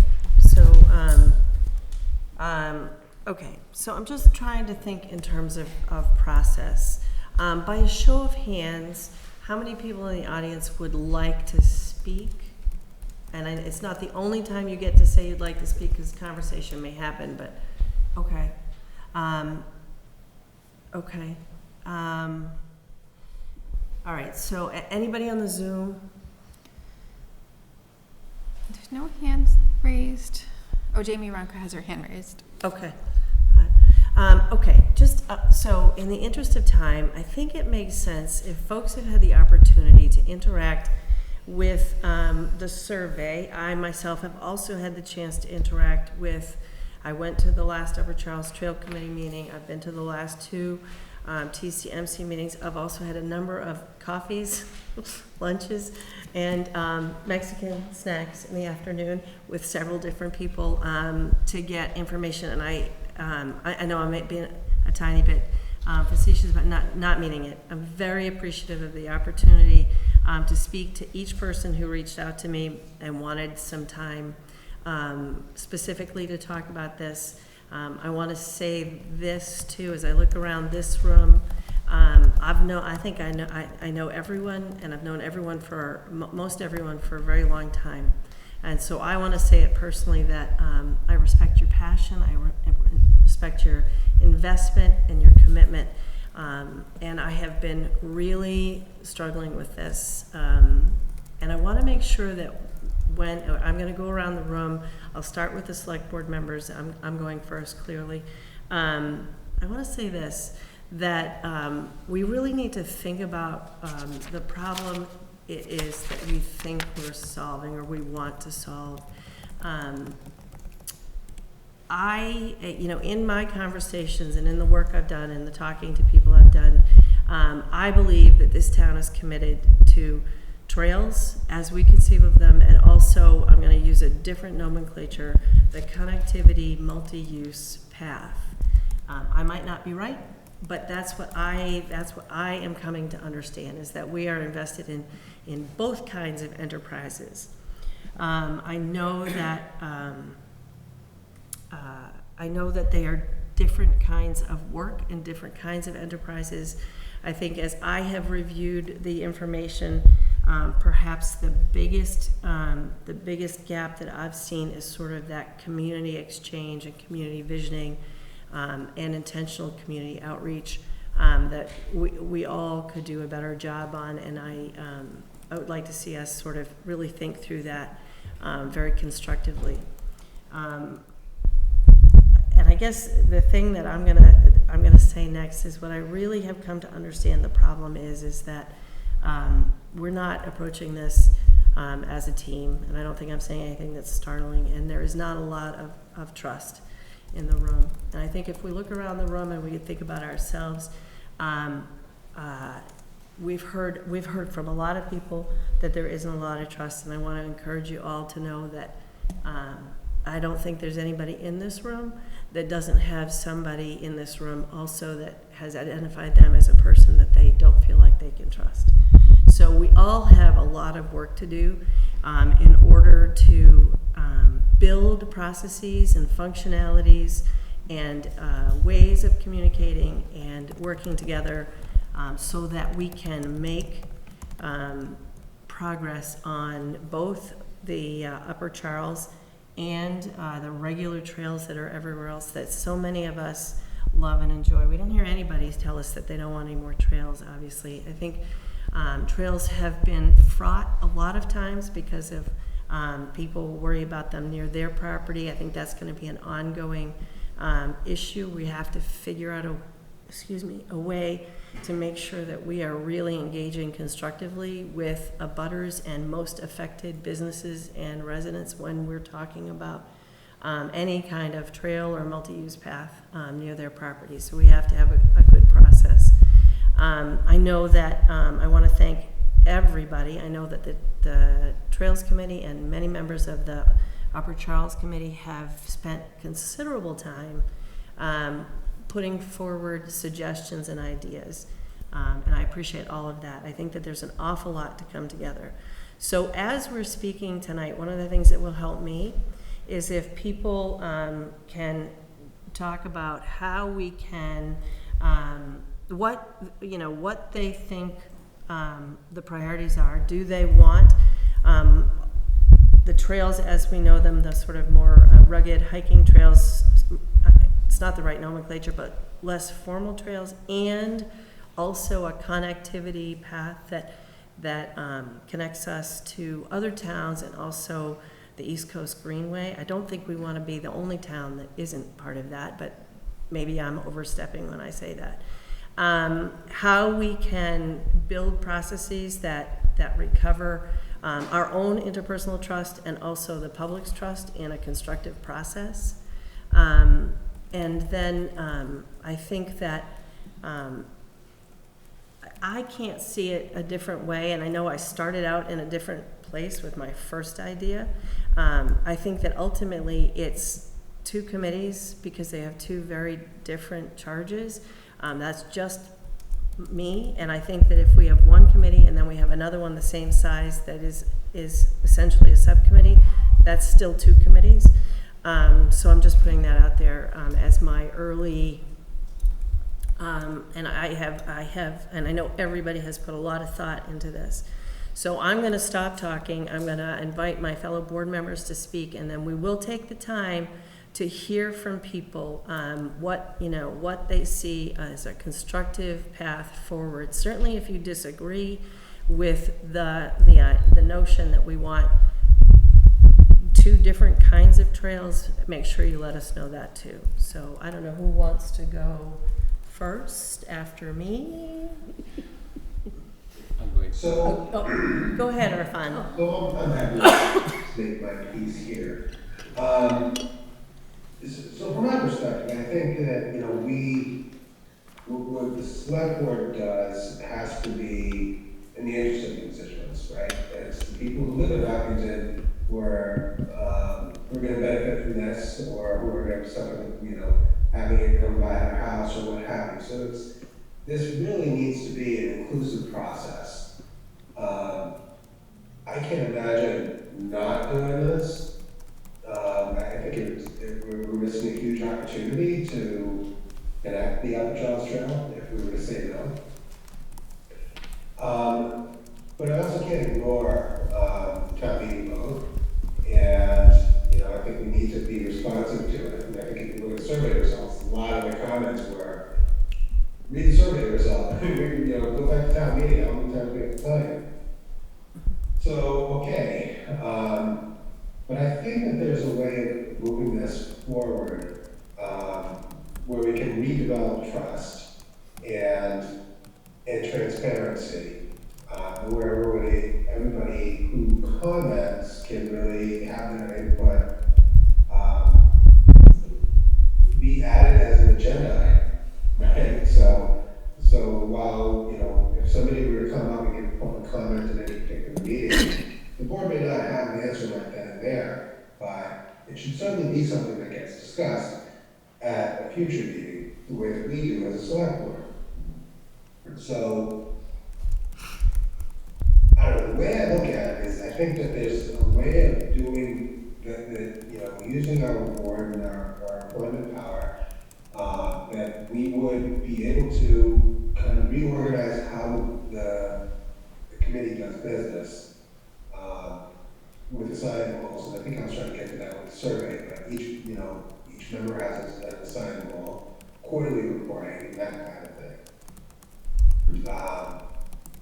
So that's kind of my feeling on it. I really want to see the trail built. I think the Trails Committee for everything they've done. I think Peter's really taken the which has been ran with it. And we have some fabulous trails, but I think there's also there's all the other trails in Hopkinton, and then there's kind of the Connecting the Towns Trail, which I think should be two separate committees. I could keep going on. It's late. Yeah. No, Shelley. No, go ahead. No? All right. So I think this is a very delicate situation in some ways, and I want to be very sensitive. First of all, I want to thank all the existing current members who have served for a decade or more with dedication, a lot of hours, and of course passion. And that's what we want to see with the volunteers. Eventually, we are all volunteers trying to do good to our community for the passion that we have. And that's a great asset of this town. So I thank everyone. And I hope you all also understand that we are at a juncture where we have heard from the town meetings, we have heard boldly from the voting results, and now most of the terms, at least from a simple majority, I see was reaffirmed by this survey. And also, we want to take into account that we do need to do course correction at times, and it's nothing personal. It doesn't have to be contentious, and it doesn't have to be emotional even. We want to all see the right outcome, and if we are not seeing it, regardless of all these, we want to find new ways of doing things. And that's what we are hearing from town residents as well. So I think I expressed it on the very first time when we discussed this. I'm still on that camp that the right thing for us to do, as we have done in the past, is to listen to the town voice and formulate something new. And again, it might be that a year from now, 2 years from now, hopefully not, but we may need to adjust, or through this exercise, we may learn something that may need us to adjust, and that is fine.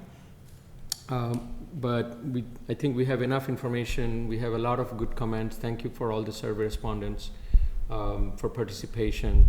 And I think we, as town leader, need to make decision that may not be super comfortable, or maybe tough at the moment, because of our personal relationship, our personal admirations, which I completely have for everyone again. And I want to separate it from my select board hat, where I want to see what is I see as the right thing to do, the best thing to do for the town to move forward. So my personal opinion is, as I've said before, listening to the town voice, try something new with the information and the feedback that we have, and to the best of our knowledge and our judgment, and formulate something that can help us go over this hump, and do something more productive that we can see fruitful in the coming years. We all want to see the trails multi-use, everyone included as much, and included all together, and within the budget or the financial constraints as we can progress. But we need to see progress, in my view, and we need to have those measurements and all. So I would propose that, and again, listening to all my peers and my colleagues, I respect everyone's opinion, and as you have heard me before, you all wanted the survey, and I respect that. But I think we need to act sooner rather than later, and we wanted to stop the current board or current UCTC up until July 11th, I believe, which is today. So we need to make a decision to dissolve or extend the C's operations. That's one, logistics. But altogether, I want to, say that let's get together with what we have, make a decision to formulate something that we think is the best for the town to move forward with. And I have some thoughts on the structure, given the feedback. We can talk about that, and how we can, be more inclusive, more transparent, and more action focused. We want to put out the charge in a way that is executable and measurable, quarterly, weekly, monthly, or yearly basis, and then we can measure ourselves how we best navigate together. And the other part of the condition is that we want to make it a harmonious process. And I have firm belief in my peers and all town residents and all the community leaders that even though this may sound like a difficult time, sound like a little bit contentious at times, we will all get along. Eventually, we are all neighbors. We all want the same goal and same good to happen. So let's think about the broader view, broader picture, and get our hearts and minds together to make it happen. Thanks, Shahid. Thank you. Amy, you want to go next? Sure. I did find the slide with the precincts. I don't know if Ben want to put that up just real briefly.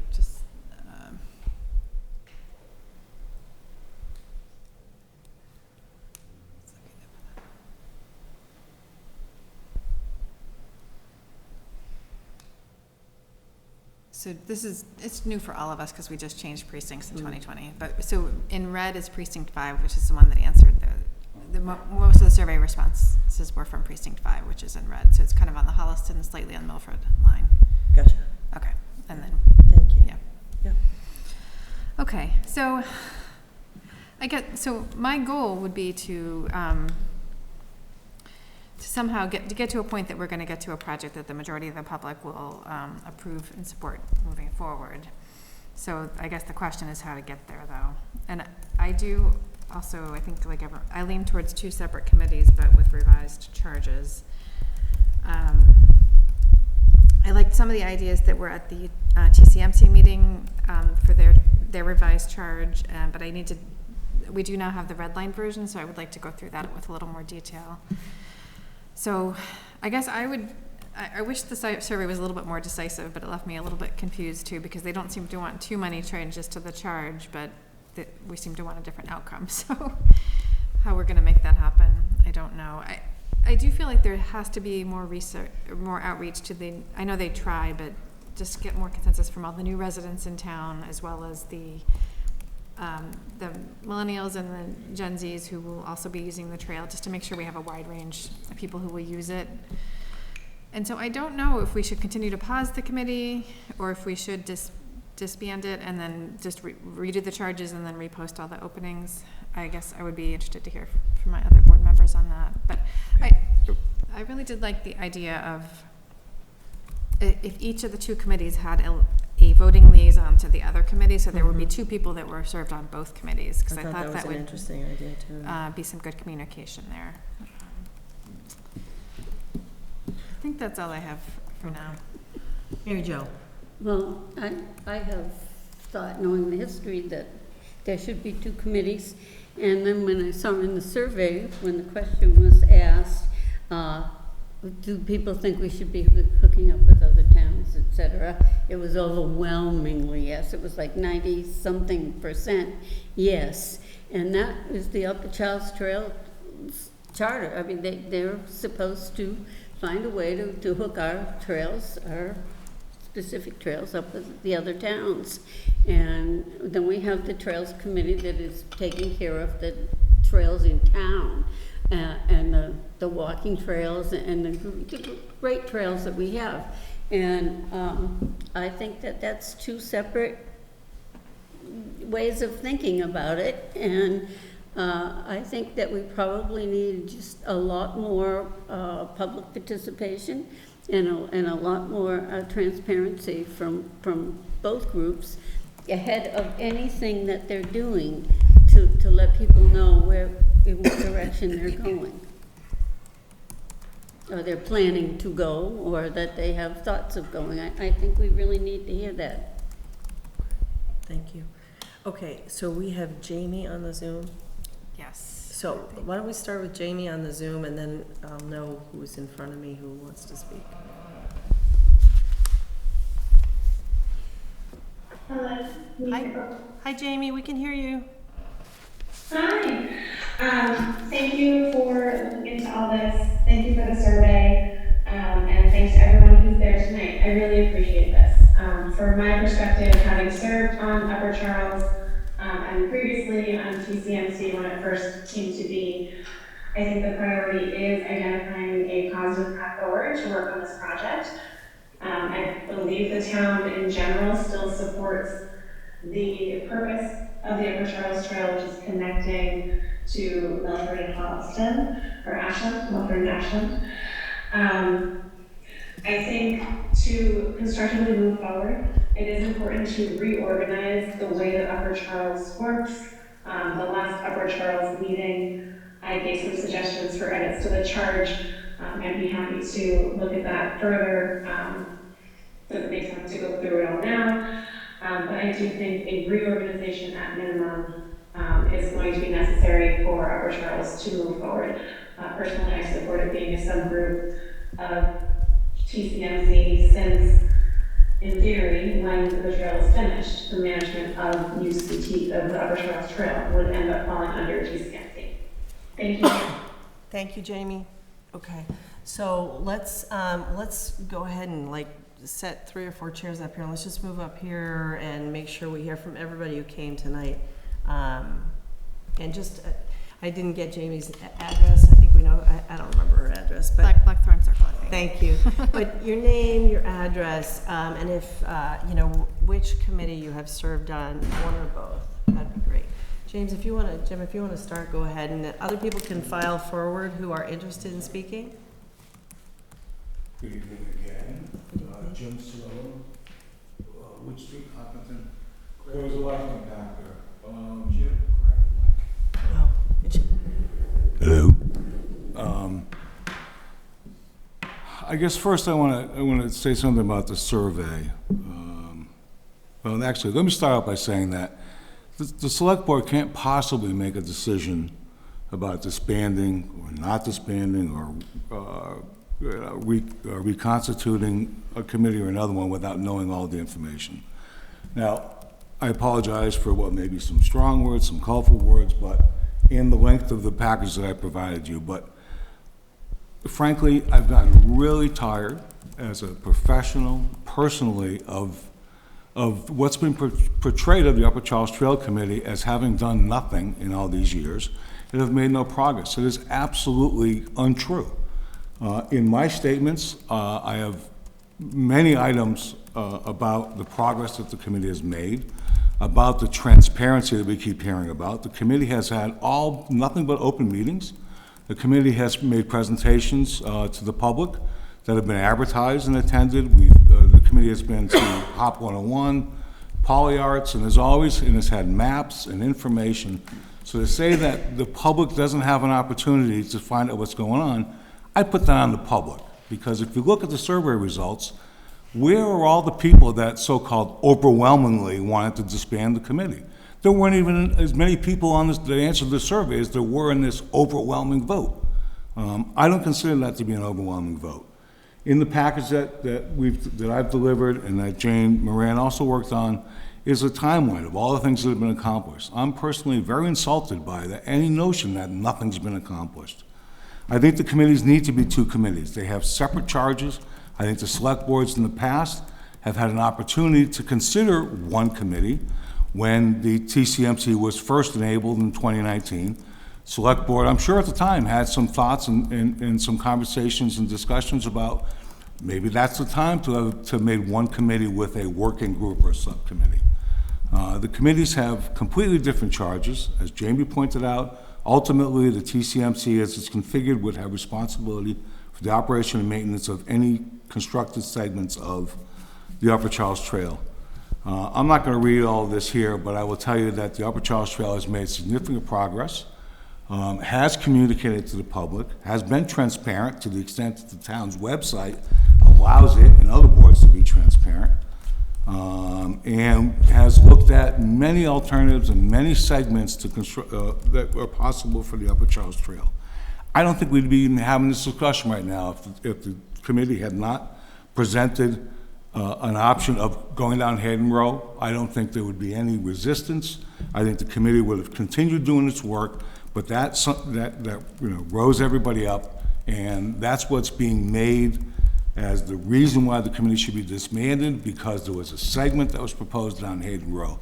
This has nothing to do with any segment whatsoever, Hayden Row or any other segment. I'll say about the survey that rotating leadership, something that came up. Every committee that I've been on, which now includes the Conservation Commission, Community Preservation Committee, and the Upper Charles Trail Committee, we have elections every year and nominations for chairs and vice chairs. Every committee I've been on, we generally keep the same leadership unless somebody leaves the committee.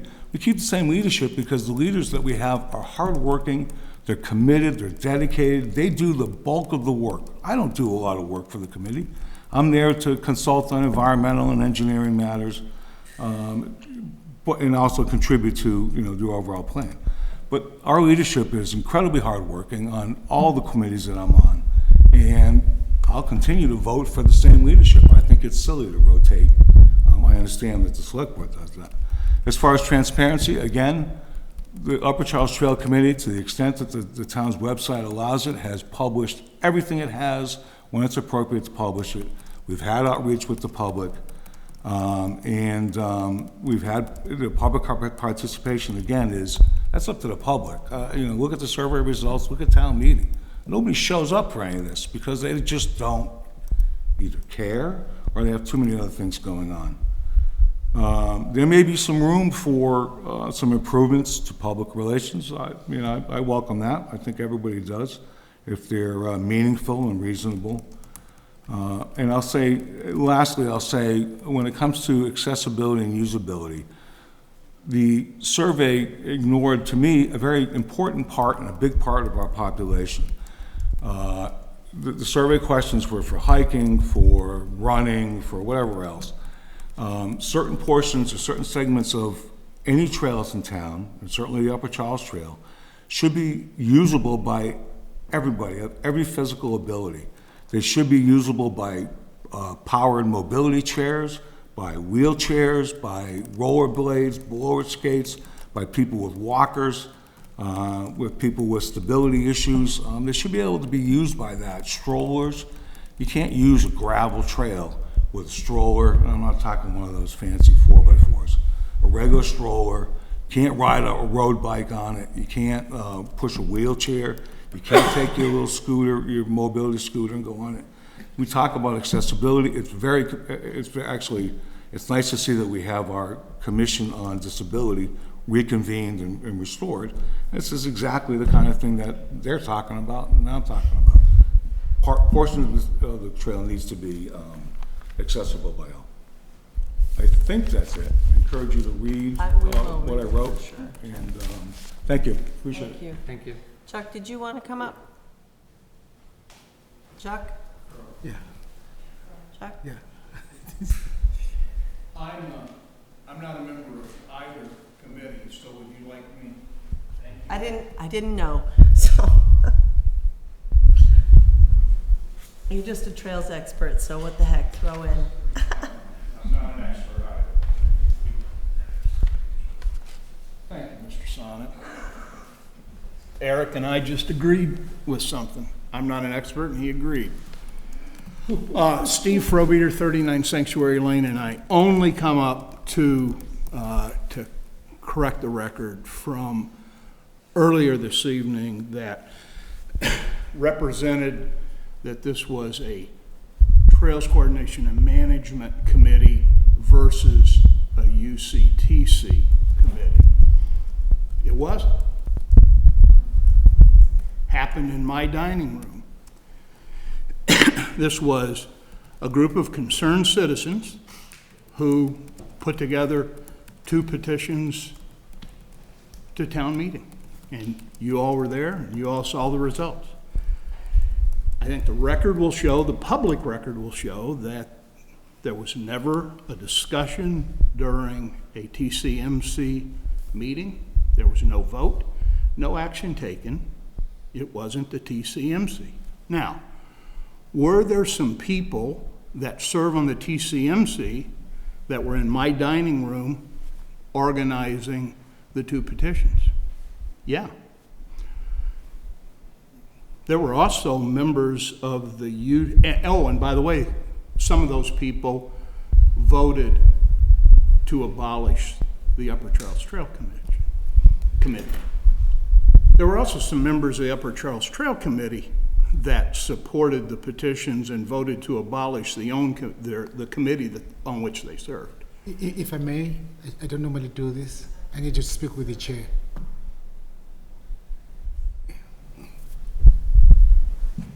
You're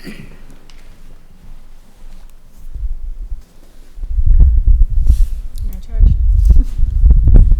Please continue. Or should we wait? I think we should wait.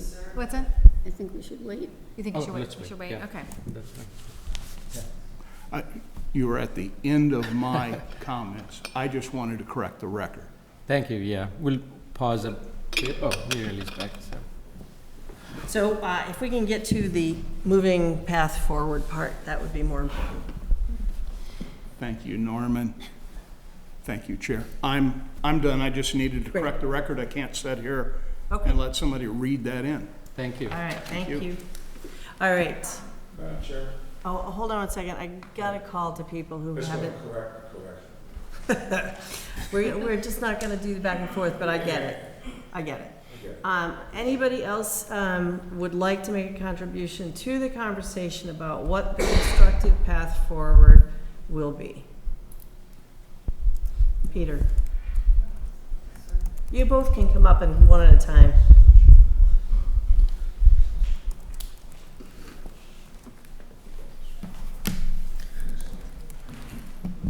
Peter Lagoy, 21 Hayden Rose Street, and speaking as the chair of the Trails Committee, Trails Coordination Management Committee.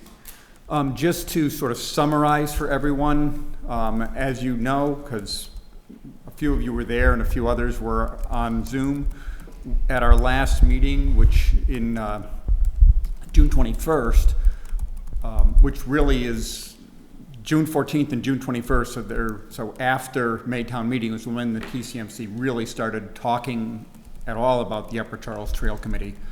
But mostly at that last meeting is when we kind of talked about some ideas of changes to the charge moving forward. I do not have a red line strikeout. I understand that was asked for. I just haven't had the time to pull that together at this point. But just quickly to summarize some of the thoughts. With regard to changes to the charge for the TCMC, we discussed developing a mission and vision statements. We discussed adding in to include facilitating and funding trail construction activities, not doing the work, but ensuring that the work gets done. That's actually not part of our charge, although we spent an awful lot of time doing that. It should be part of our charge. Adjusting the membership makeup to focus on people with broad trail experience. And as mentioned earlier, one member shared with the Upper Charles, what I'm calling Upper Charles Building Committee. 4, removing the section regarding relationships to existing town boards. I think that's an unnecessary paragraph.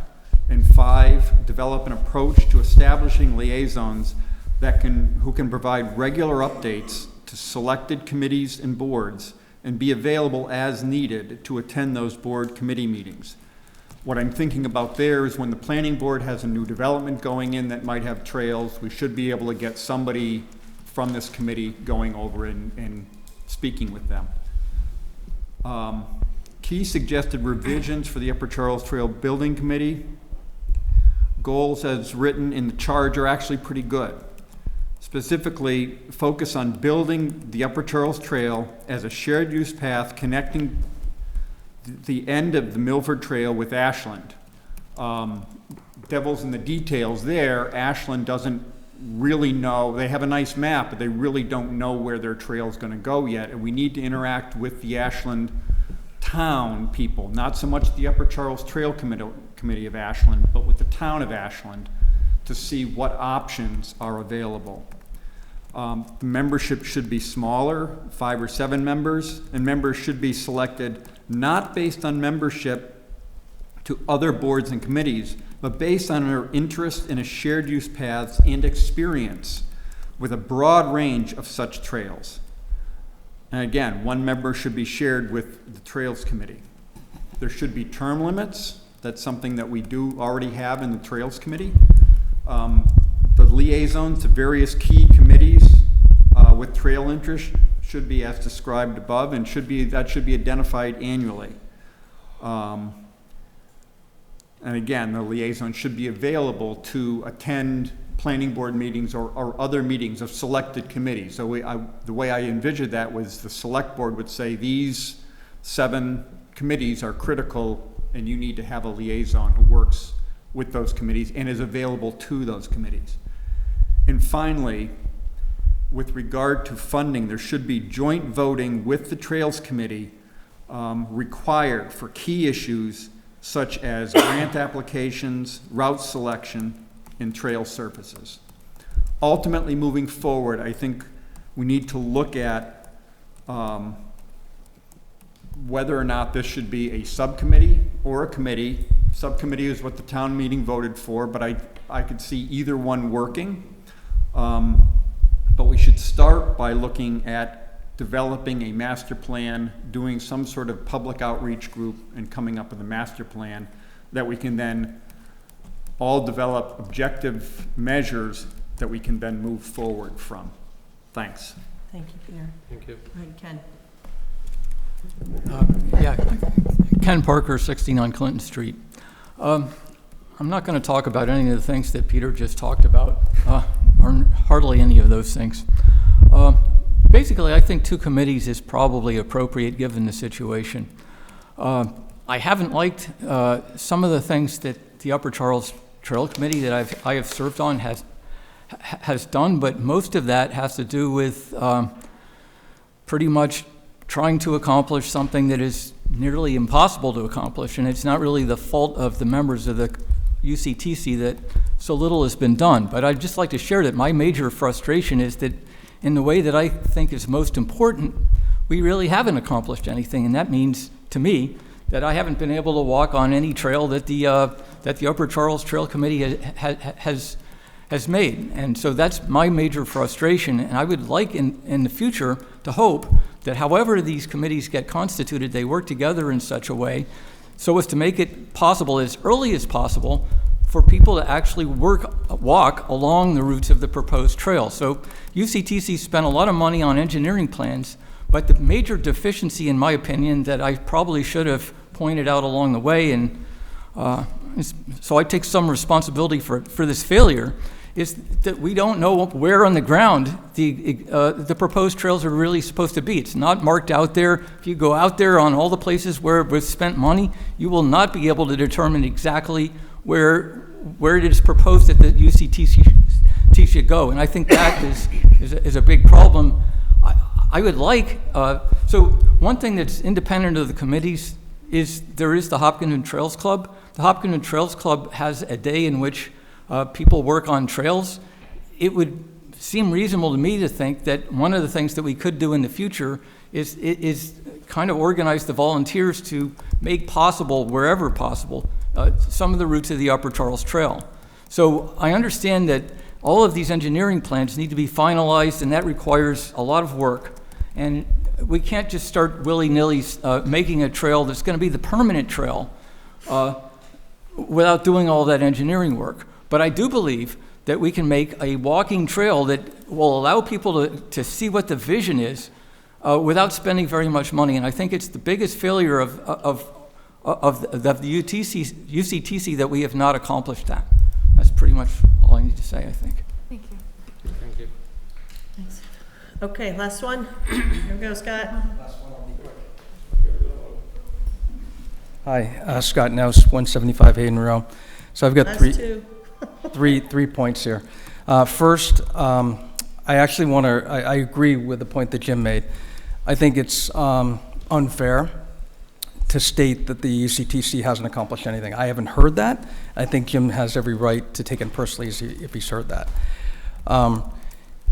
Second, I disagree with the point that Jim said that I think the symptom is Hayden Row. I think it's the what. It's really the how that needs to be modified, the approach that the committee needs to take, and we've talked about it, so I won't beat into the ground here, but it's really the structure, the focus, and the approach. If that had been done differently, sure. Would neighbors still be unhappy with it? Sure. That's a result of the function of the committee, right? And then the third point, if I can remember it, was, so a point for the charter that I'd suggest would be to require the UCTC, I do agree they should be two committees, to actually establish concrete metrics by which they measure the segments. So for example, exactly to the capability perhaps, who the trail will be for.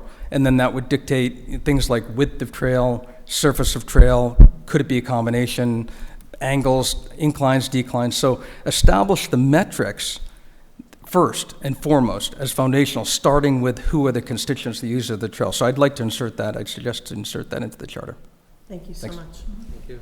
Go ahead, Linda. Hi, I'm Linda Chus from 11 School Street, and I'm on the Trails Committee, the Trails Coordination and Management Committee.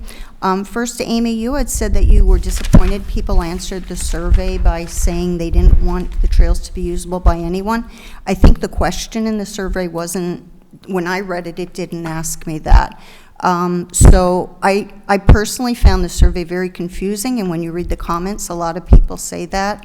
So when you said, I'm not even sure how we can use the results from this, I kind of have to agree it didn't feel like it got at what we needed. But that aside, and talking about moving forward, I want to refer back to something that Scott said, and I think it's really important to see why we're here.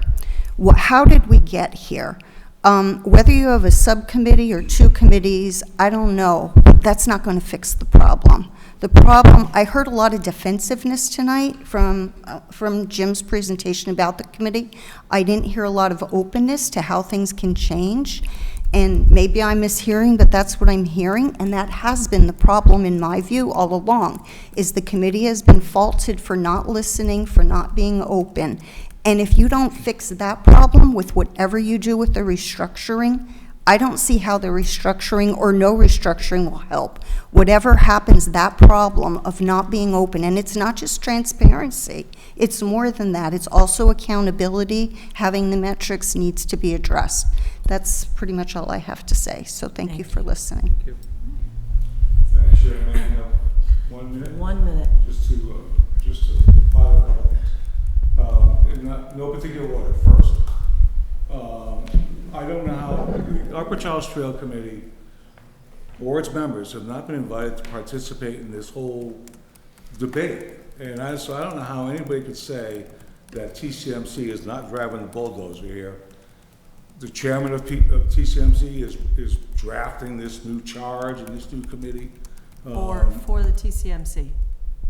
For the trail, what's For the being TC proposed as a new trail. I know, but for the, so I'm going to ask you, we've had a really respectful conversation tonight. That's Let's fine. keep driving in that direction. Okay, so, in the end, there's no question in my mind, TCMC and its chair is driving that.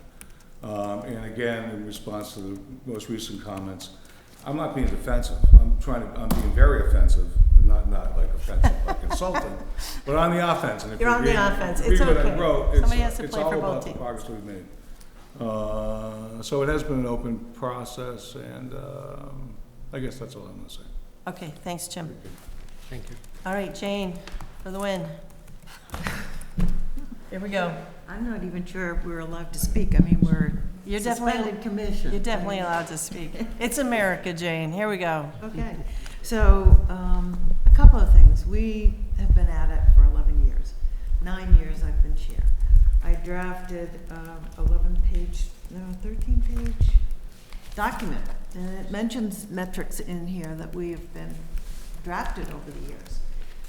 To say that we've not accomplished anything is nothing. I think that there might be a miscommunication in perhaps even some of our members who think that we're supposed to build a trail. We're supposed to plan a trail.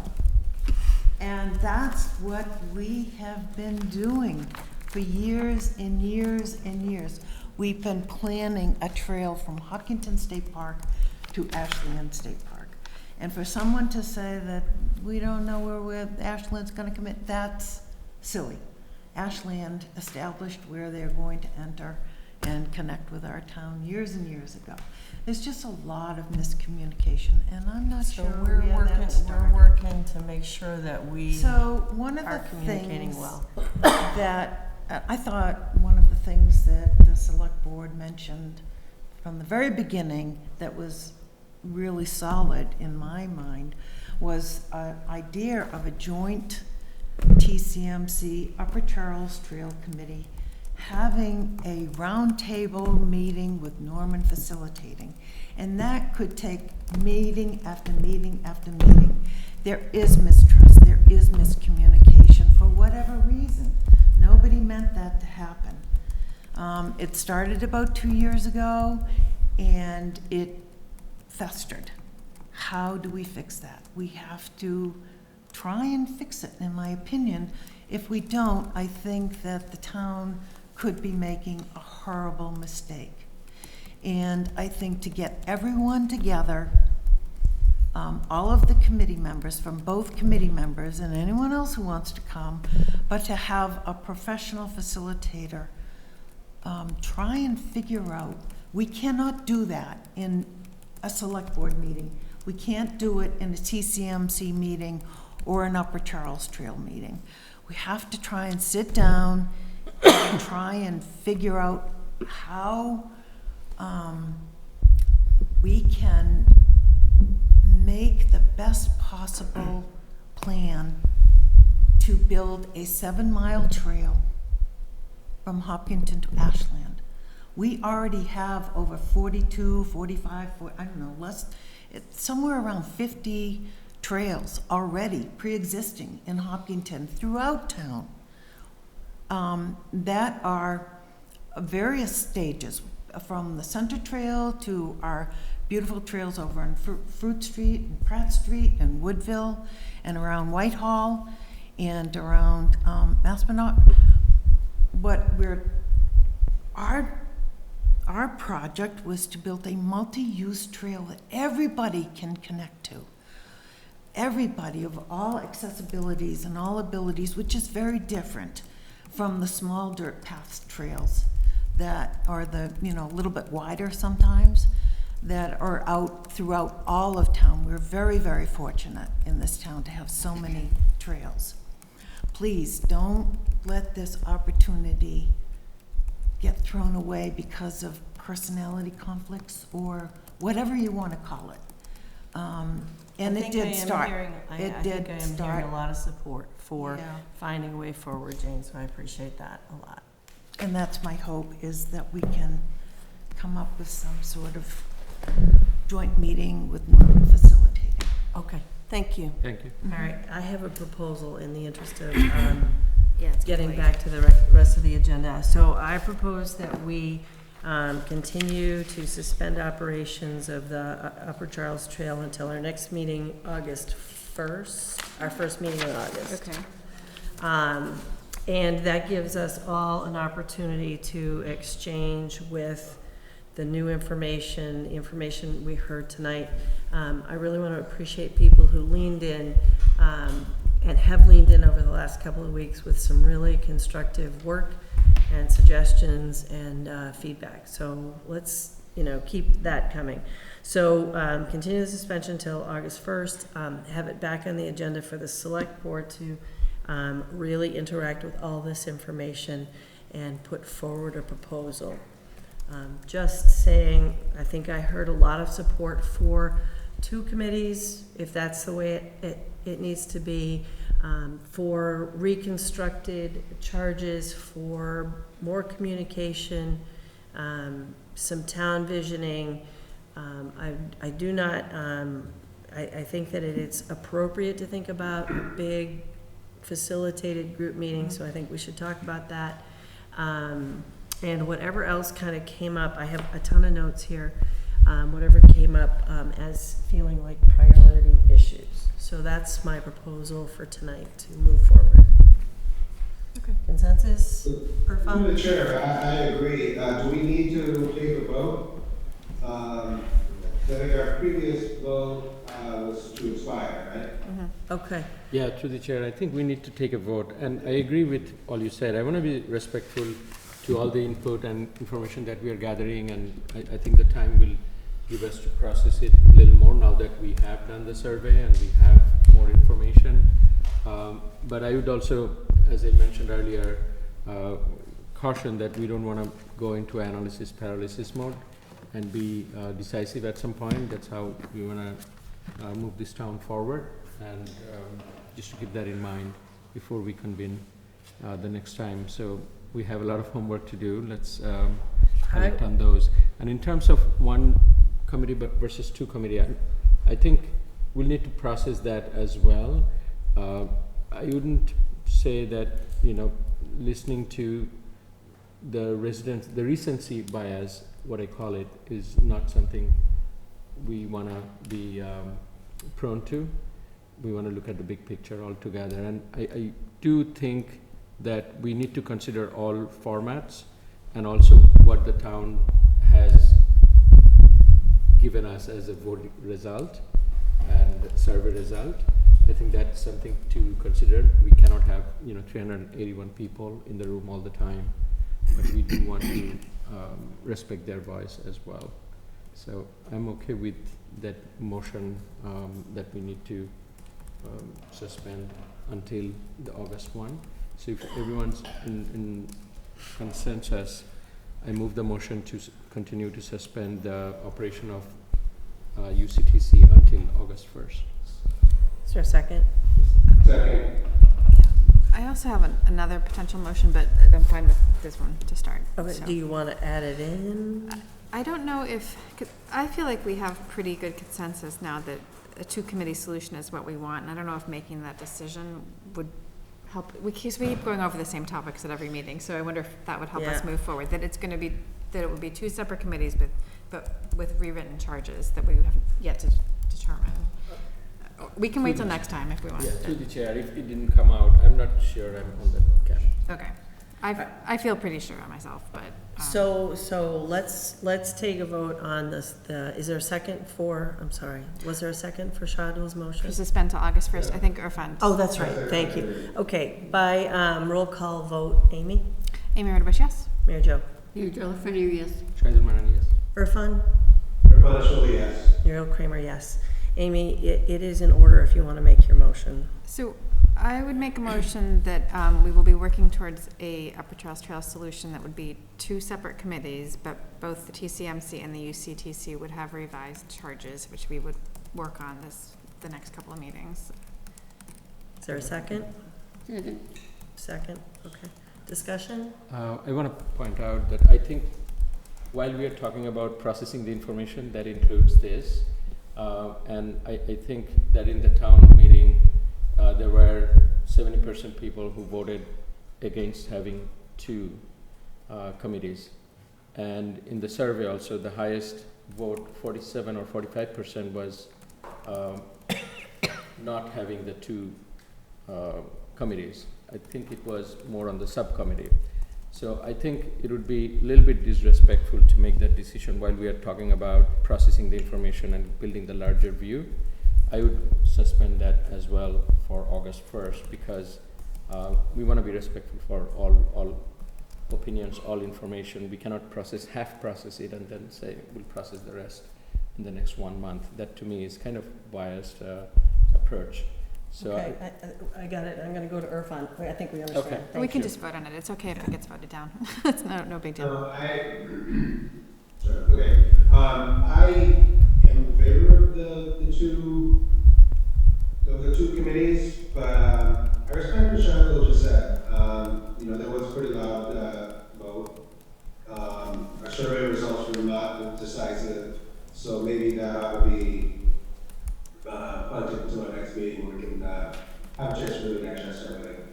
Yeah, I'm in the same. I'm in the same. So I'm just as. I think we're going to get there. I feel like that's exactly where we're going. But also, I do think I want an opportunity to continue to adjust all the information and feedback that we've gotten. So, and it doesn't hurt us to wait. But I appreciate that, Amy. Yeah. I fear that it hurts us to wait, but that's okay. You what? I fear that it hurts us to wait to keep punting the decisions. But Okay. anyway, Okay. but All I'm right. outvoted, so that's fine. Okay, all right. Okay, we do have to move on. I appreciate everybody's respectful conversation and input. And we will revisit this at the August 1st meeting. I do also want to say that the select board is meeting next Thursday on July 20th. So since we're talking about it, I don't want anybody thinking that we didn't mention an additional meeting that we're having. We're having sort of a visioning working gathering meeting that's a little off the typical business path, but it is certainly an open meeting. But we won't have this item on the agenda. that'll be on July 20th, Thursday. July 20th, Thursday. Yeah, did I not say the date? It's Thursday, next Thursday, July 20th. So that'll be posted on the calendar. All right. Our next order of business is the upcoming capital plan expected financial impacts. Do we have John, poor John Graziano, is he waiting? He was on the Zoom. Yeah, he's on the Zoom. John, thank you for your patience and everybody for your patience. Thank you. Thank you, everyone.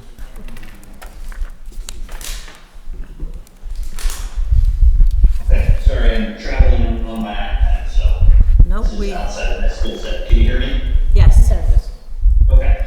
I think, is Jeff D'Amico in the waiting room as well? I think he's here. Are you Jeff? Oh, he's here? Or no, you're Bill. Okay. No, Bill. Who's he looking for? Who are you looking for? Jeff D'Amico. Jeff D'Amico from No. Vertex Project Management? No. Is he on the Zoom? He is. Okay. He's gonna Yeah. liven him up. Okay.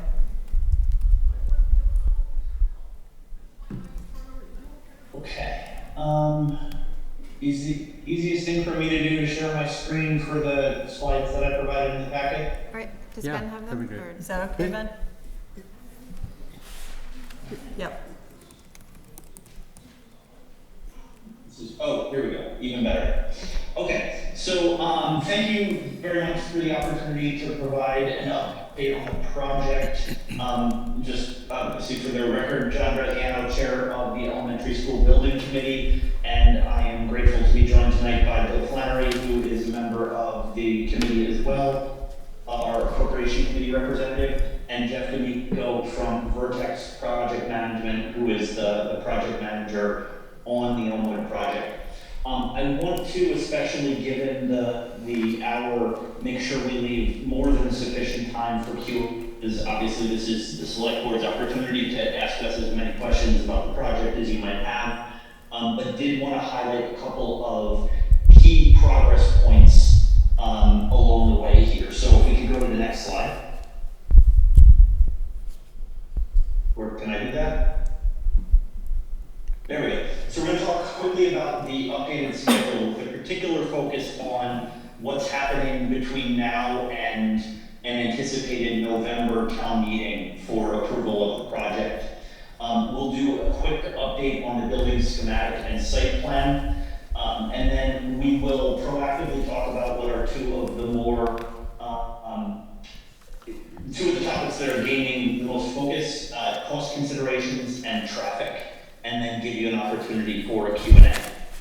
From a schedule perspective, we have been as a committee, in addition to continuing, actually next slide please, in addition to continuing our community outreach through public forums, we have been refining the design for the building and the site plan, which really means making some choices about systems, making some choices about interior and exterior materials, some of the features that will go into the site, so that we can target getting information into our cost estimators towards the end of July. This is a key point in the process because, as we'll talk about cost later, this is where we really will get focused on what is the ultimate number that we'll be bringing to town meeting for approval. Our target right now is that the committee will be reviewing those cost estimates in full in August. Once we receive them back and once our designer Perkins and our project manager have had an opportunity to review them.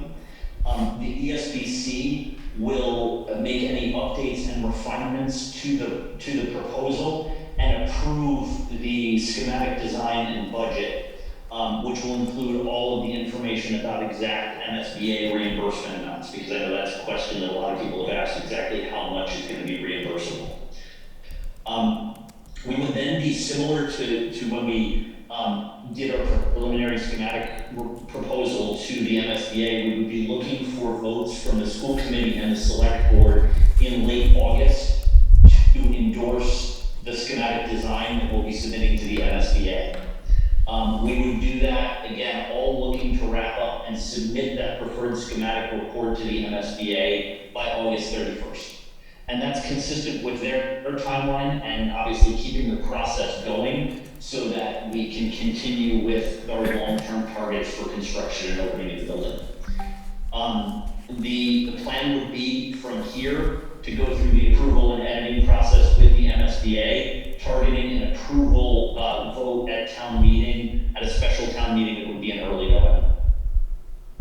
So again, there's a much broader timeline. Obviously, if we are lucky enough or fortunate enough to be successful in November, but wanted to highlight kind of what the key pieces are, and especially from the select board's perspective in when we'll be looking for that endorsement vote and the timing of the schematic design approval. So if we can hop on to the next slide. Just a quick highlight, I'm not going to go into too many details.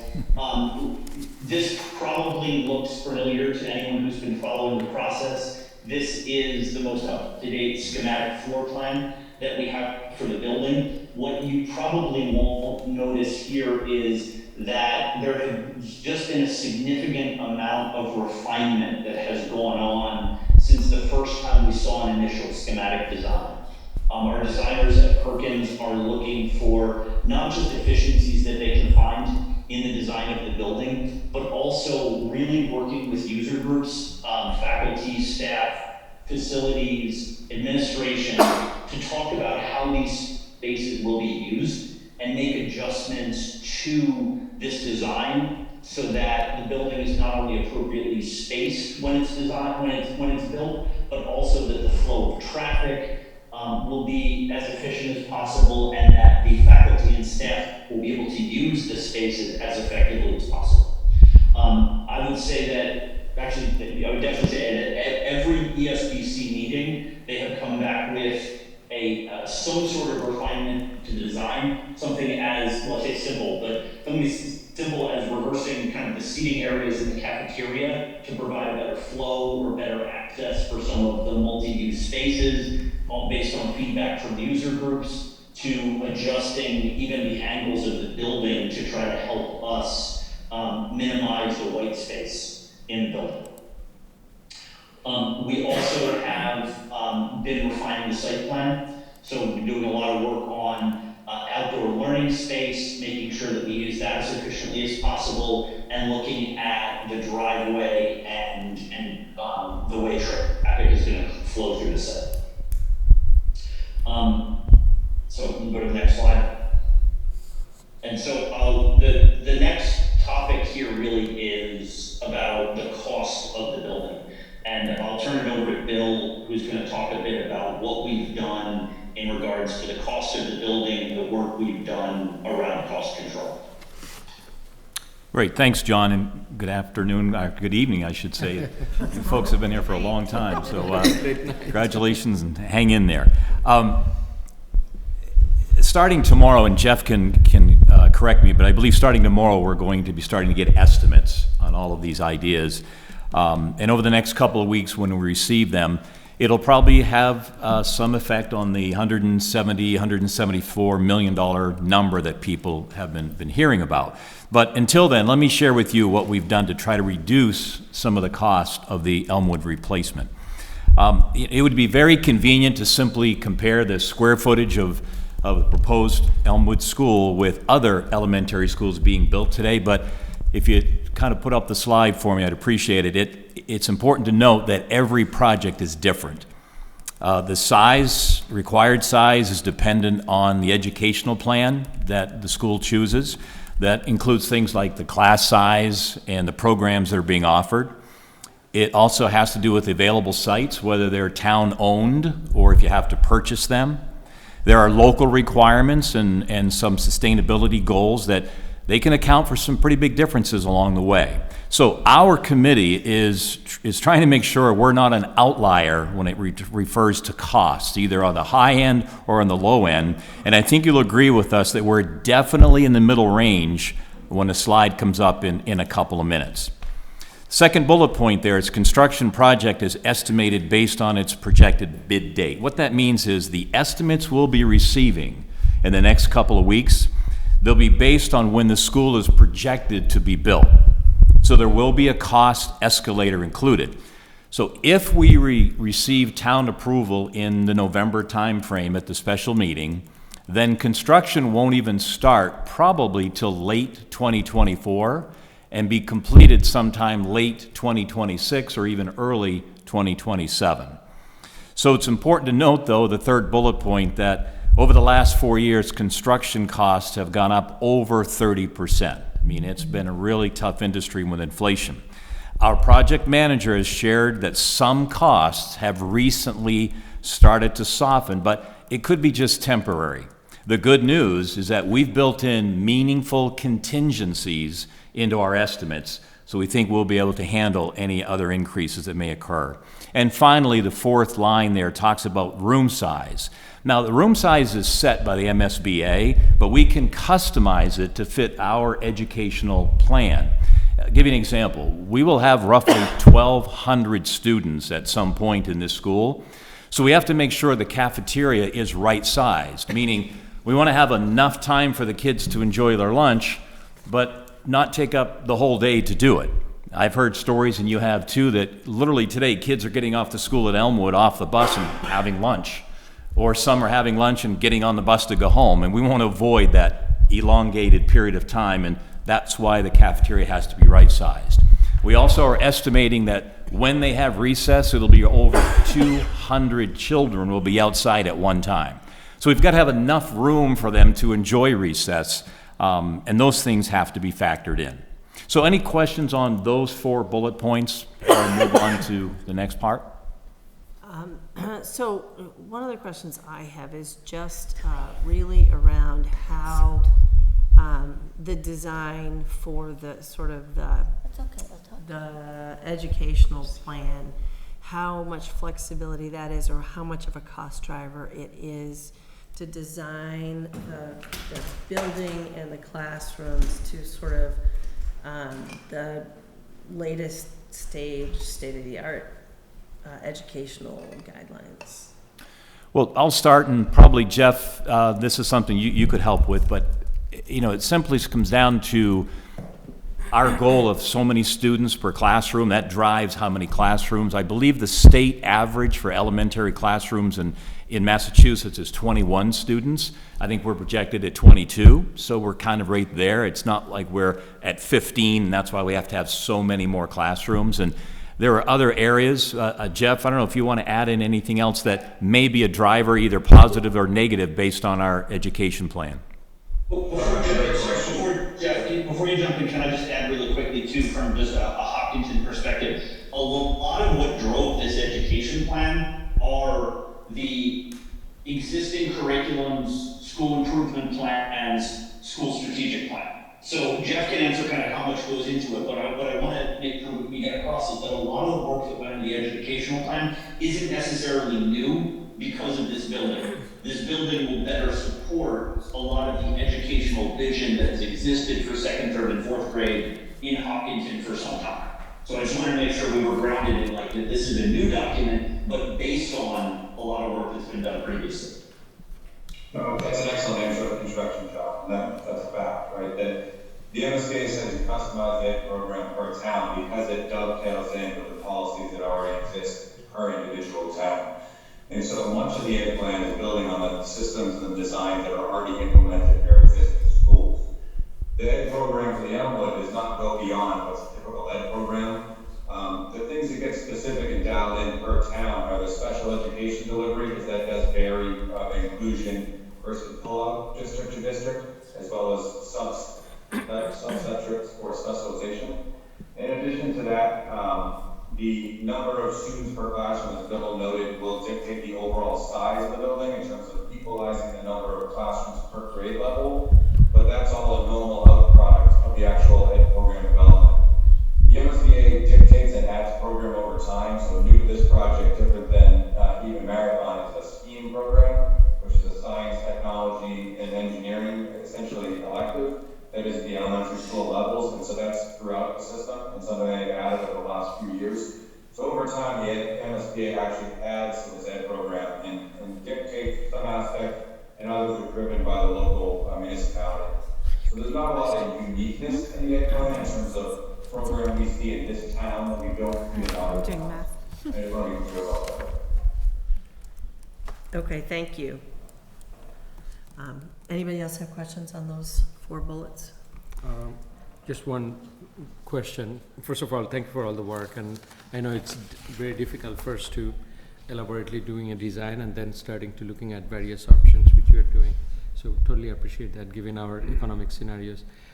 One thing I was wondering, given the numbers that you mentioned, I want to also play devil's advocate on the other side, which is if we juxtapose the forecast of our growth and expected students 5 years, 10 years from now, and we are anticipating 1,200 accommodation on this, where would be with capacity utilization 10 years or 5 years from now? Would we be at 90%, 80%, or again 100, 110%? Do we have that? If not now, that's okay, we can follow up later. Carol has the most current enrollment projection year over year, so she'd be better to give the exact number. But the MSBA, using their demographer, and the town, using their demographer, agreed to an enrollment projection of 1,195 students, just shy of 1,200.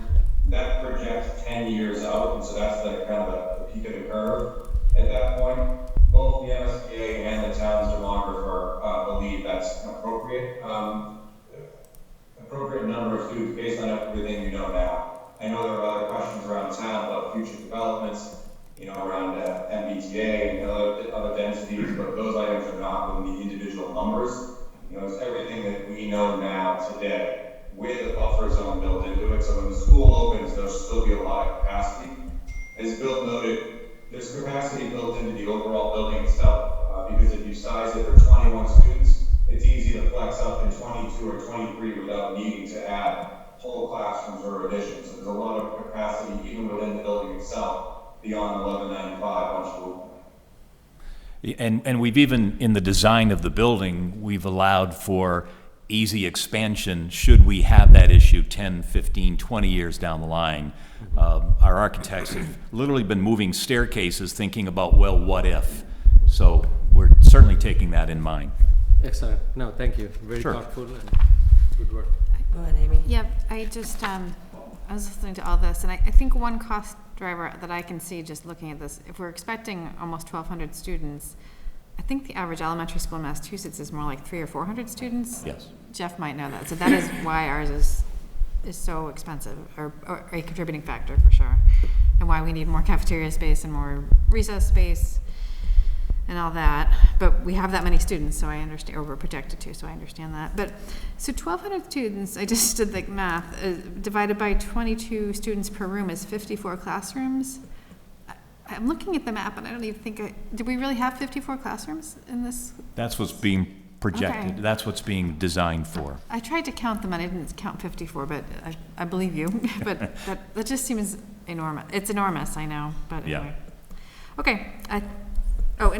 Sorry, on the timeline that John went over, I think I read that there's going to be another public forum, forum number 8. And do you guys know the date of that? Yeah, so so we have another forum next Tuesday night, so the 18th. Is the next scheduled community forum, and there's another one penciled in for August. We're still trying to nail that date down, but Okay, we have one scheduled. Tuesday, July 18th, and another one in August. Okay, that's good. Yeah.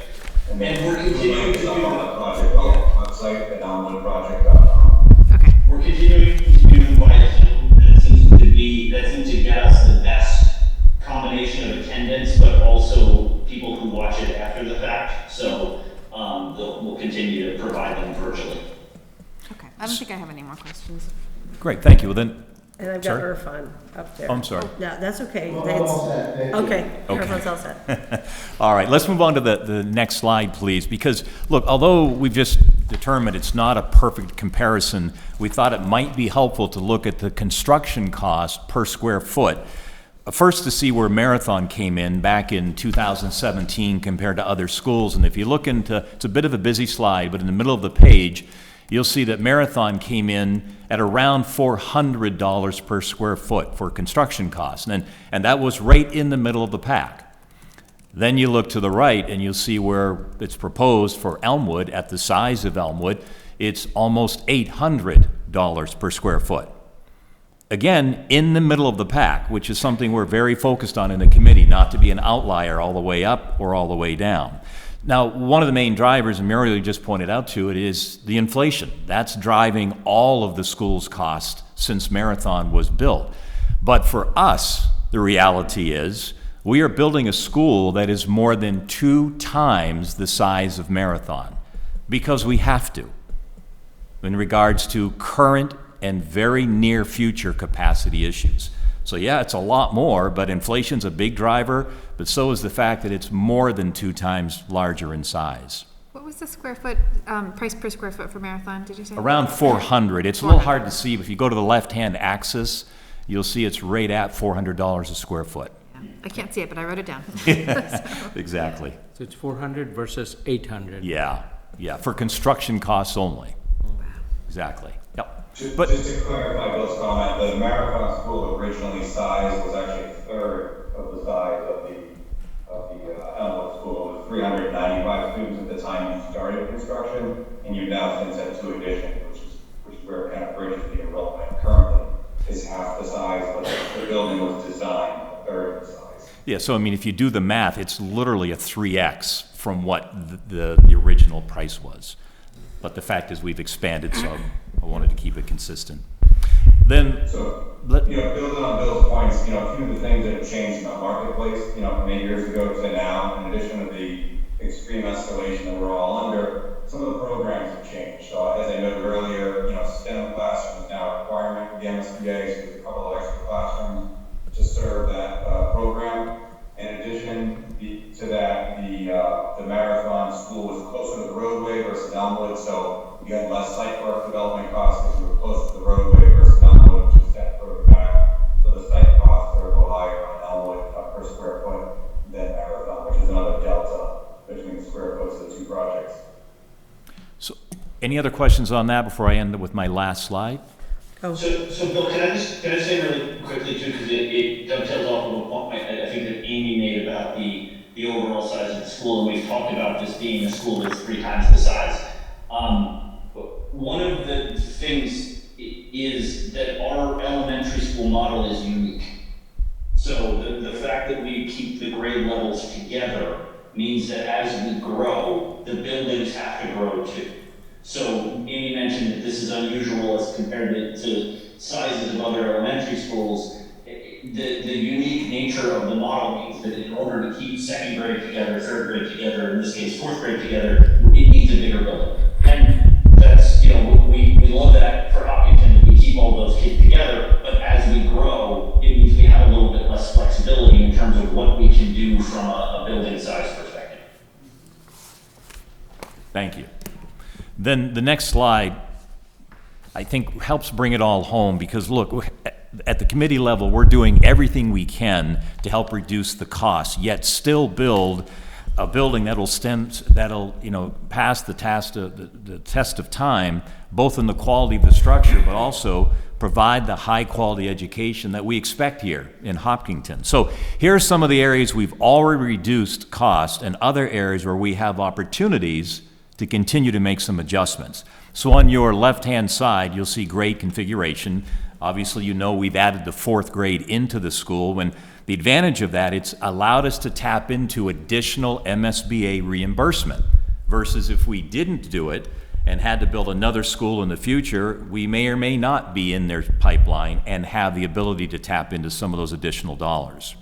Site selection, well, it's very simple. The town owned the land, so we do not have to purchase land there. It's a cost savings on a new project. Number 3, we eliminated a family resource center, which was a big room, about 1,000 square feet. And if you remember earlier, at $800 per square foot, well, simple math tells you that's about $800,000 we're able to cut off from that initial price that we shared earlier.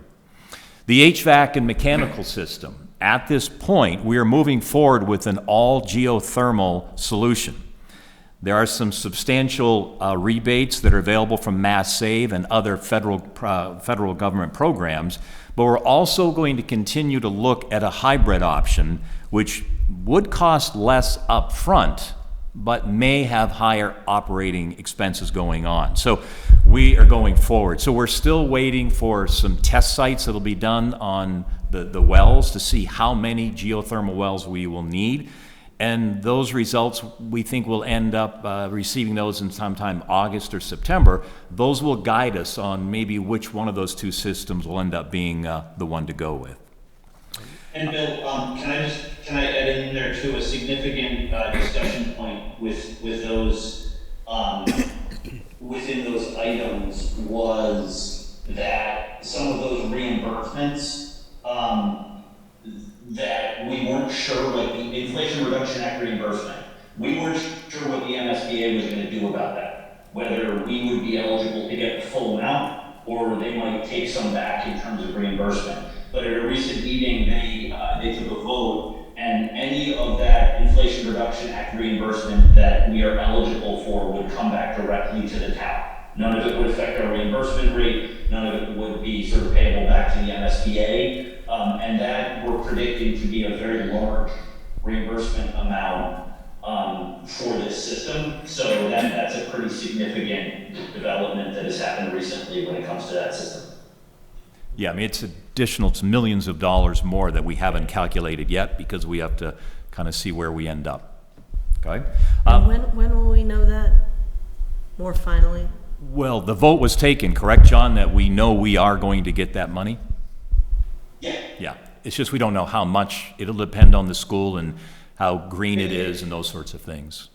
Yeah, there's a lot of factors that will go into it in terms of what the system ends up looking like exactly, what some of those other pieces are that we qualify for. I think some of it also comes down to sort of when we apply and, for the Inflation Reduction Act reimbursement. Interesting, what we are on the stage is at 30% of the overall design. So we have a metric and understanding that it could be in the $7 to $9 million range, but until the design is finalized and bid out awarded, we won't know with finality the dollars that come back. Yeah. And one of the complexities of that as well is that reimbursement amount, we don't get to deduct, we don't get to reduce the amount that we're coming to town meeting asking for because of that reimbursement amount. We will still need to appropriate the full cost of the project and the HVAC system, and then at some point in the process of construction, the town will receive that reimbursement. So kind of on the back end, you can kind of deduct the overall cost. But in terms of, we're gonna have a lot of communication and education to do to the town to make sure they understand that what we're showing as the cost for the HVAC system and the appropriation isn't exactly accurate, because we're gonna get a bunch of it back, but that's how we have to do it. Yep. And to the chair, John and Bill, I think these are excellent points. If I double click on HVAC a little bit, and you may or may not have the data up front, so we can also follow up later. What would you say tentatively the differential between geothermal and hybrid upfront, and when we are building a school, which we want for hundreds of years, right? If we take the TCO, total cost of ownership, over those times, what is the differential? If you have it, great. If not, we can talk about it later. You're asking if we go with a hybrid model of the air source, heat pumps, and partial geothermal versus all geothermal? Is that the question? Yes. Correct. Right. So the rebates, look at the chart that was produced by the engineers, the rebates range from, if it was a hybrid model, we were only getting 6 million back versus the full geothermal potentially getting 9 million back. So it's a $3 million delta to go to get full geothermal, and that's with a 75% geothermal versus 100% geothermal. So you're getting your money back at that point for the delta to go from 75 to 100. So it makes sense to go full geothermal because that's being recouped. But the upfront cost is a number too, and we're not sure exactly what it is. It's driven by how many geothermal wells we'll need. So it may end up being a wash, and you make a decision to move on, but we will have those numbers. It's just we're probably a couple of months away from having them until we get the test sites back or test wells back. Thank you. That would be great. The only reason I also bring it up is I was talking to a few residents, and some of them, without knowing the numbers, was projecting it would be tens of millions. And I said, in from savings? my gut feeling, from the difference, yeah. And Oh. I said, from my gut feeling, I said, no, that doesn't sound realistic at all. So let's. Yeah. The numbers that we've seen so far, it's not tens of millions. I know, I heard it in one of the meetings too, so I wanted to reconfirm that. Great. Just continuing on the left-hand side, the interior material choices, those are things like tiles, wall, ceiling, and floor finishes. We've chosen some less expensive but still high quality and high durability options, and that's saved us an additional rough $400,000 from what was allocated or allotted in that $170 to $174 million price. How the building's being built. This was a big decision that we had last week when we had our last meeting, maybe a couple of weeks ago, whether to go with the general contractor, the design bid build, or a contractor management at risk, if you will. And there's a lot of differences between both of them, but the bottom line is doing a general contractor will save us roughly 6% of the total cost of the building. So if you do the rough math, 6% of $174 million is about $10 million. So we chose that option, not just because of the savings, but it was a motivator. But the option of doing a general contractor is better suited for simple, straightforward projects on clean sites, which describes what we're trying to do here in Hopkinton. That's one of the reasons we chose it. Now, the flip side is, it's going to require more input from our design team, from our project manager, and from the committee. We got to stay more involved, but we just thought that was the best thing to do in the light of trying to keep this cost down as much as possible. That's a big saving. Big savings. Are you almost there? Is this the last one? This is the last slide, but just got a couple more bullet points on there. But you want to talk about the GC part, or? We do have to get forward, so just wrap up as quickly as you can. Well, on the right-hand side, you can see things we have done. Some of the things, windows to walls. Look, windows are very expensive, so we're working with our architect to make sure we get the right ratio, but get through there as inexpensively as possible. We're going to try to clear as few trees as we possibly need to, but we got to wait again to see how many wells we have to put in the ground. We've reduced the outdoor learning centers from 5 to 3. We reduced the size of the playing fields, but they're still adequate. But now we're including some of the hot top from the driveways where the car loop will be, and reduced a lot of the pavement. And this is important because, first of all, pavement is expensive, but we've got to make sure we're under a certain ratio of pavement to land, or we could trigger a Massachusetts Environmental Protection Agency filing, which we do not want to do. And we're almost to the level where that won't be an issue. So you put it all together, based on what we've done, not including the rebates, which is a substantial amount, it's 10 to 11 million we've been able to kind of cut back on that initial price. And we still have more work to go, but we're just trying to do our best to build a great school as cost efficiently as possible. Thank you. Wonderful. So just in the future, this whole thing would be more meaningful to me, I think, if we had the numbers attached to it, so that we can begin to see what we're really talking about. So I'm hoping, I'm sorry, hold on. I'm sorry, hold on one second. What I really want us to get to is a conversation that discusses the financial impact, not tonight, we're way too late, the financial impact and decision that the town is making, sort of in a very concrete way, with numbers as solidly as we can know, and in context with the other financial drivers, both school projects, the water project, and the operational budget. So I think that maybe the Appropriations Committee is a huge player here. We really want to get to the point where we are starting to talk in terms that the public can understand about what the impact is and what it means for us, as far as actually being able to do something like this and financially sustain it, right? Because this project, our current debt is about $75 million.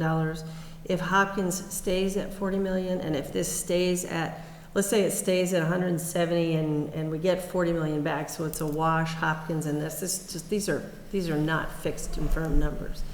So we're still talking about $170 million just for the school projects, on top of $75 million, which kind of quadruples our existing debt in this next fiscal year's worth of voting. So I want to get to the point where we're talking about how that is actually going to be financially feasible, if it is, and then real talk about hard talks about alternatives if we have to have them. Sure, and those are numbers we definitely will have once we get the estimates back. But I'm a little confused. What was the extra 75 million you're referring to? 75 million is what we carry currently for debt, rough okay. numbers. Yeah, okay. No, I understand. I know John has one last slide to wrap up, so I'll turn it back to you. We can, in the interest of time, I was going to talk to sort of where we are on traffic, but the short answer is we have a lot of work to do on traffic. And so we haven't made all of these decisions, and we have some some meetings that we have to have, and Norman has already reached out with some of the other people in town to talk about what some of these potential mitigation actions might be to try to reduce the traffic flow. But I did want to take the opportunity, because I think I get to say this first in a public meeting. The school district just provided us, one of the things we've talked about is how this will reduce the number of cars and buses going across town, because they go from Marathon to Elmwood.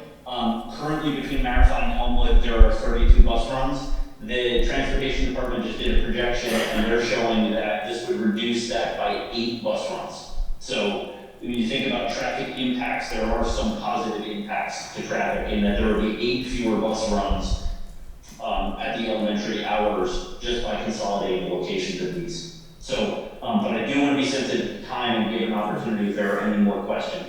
No, but I think that we do need to stay in conversation and really appreciate, first of all, really appreciate all the work that everyone has done, team of amazing volunteers and our corporate partners, or our vendor partners.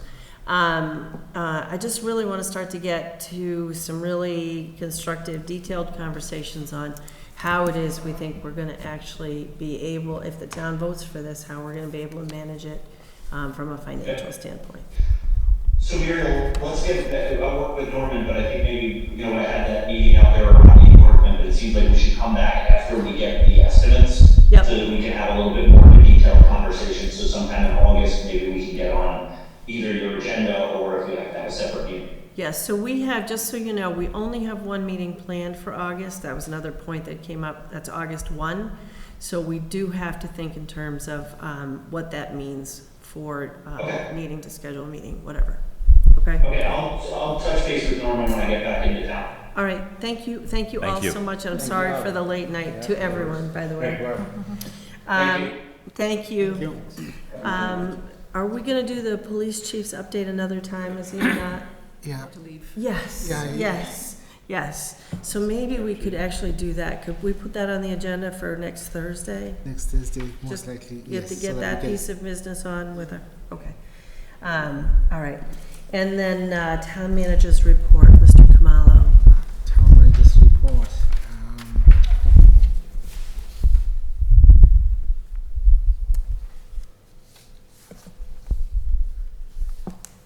Again, I want to thank the board, as our executive board volunteers working this late. Really appreciate your commitment and dedication. Main Street Corridor Project. Dave provided an update. I think one issue that we are now working on almost every hour is the likely delay to the completion of the undergrounding project. Eversource, as I reported at the last meeting, has explained to us that they are having difficulty sourcing the transformers.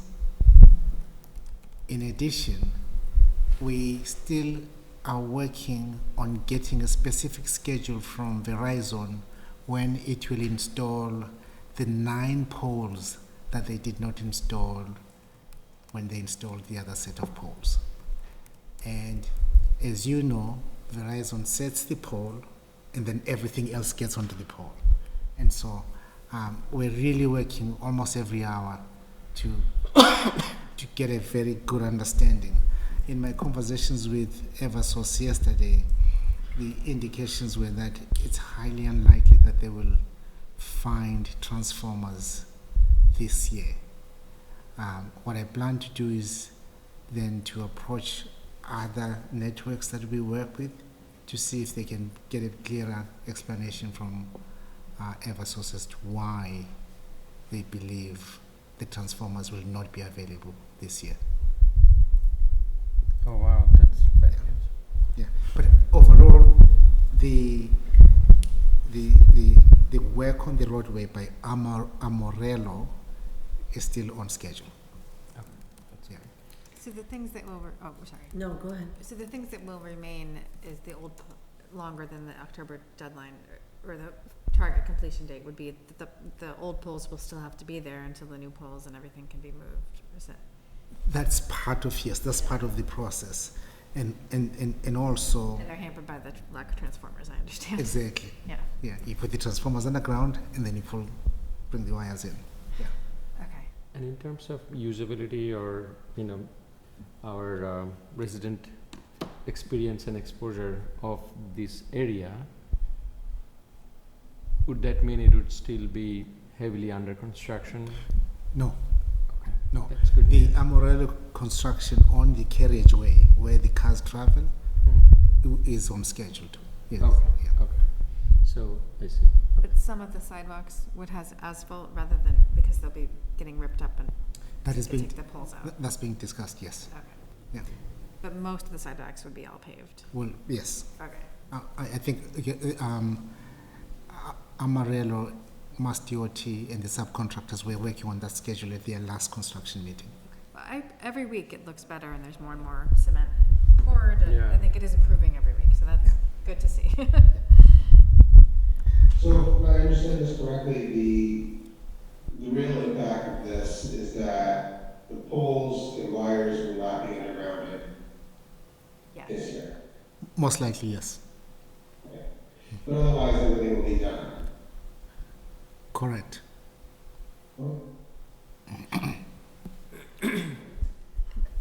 PFAS filtration project. One more thing, Okay. I'm sorry, I know Yes. it's late. Oh, go ahead. Peter Lagoy had emailed, and I've noticed it too, the, when you're pulling out of Hayden Road and you wanna take a right on 135 to go towards Ashland, the sight lines are really horrible, and I hope that town staff or Mass DOT looked at that again. Yeah, good point. I discussed that issue with Dave yesterday. Our consulting engineers, Mass DOT, are looking into that issue, and we will provide a detailed response. Great. PFAS filtration project. Work has begun.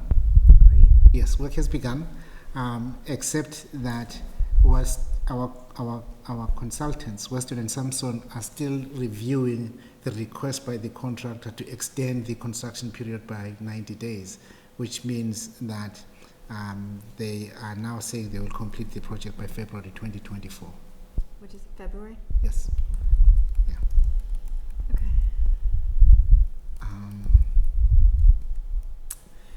MWRA, no progress to report at this point. We're still ironing out a couple issues with the consultant regarding their scope of work.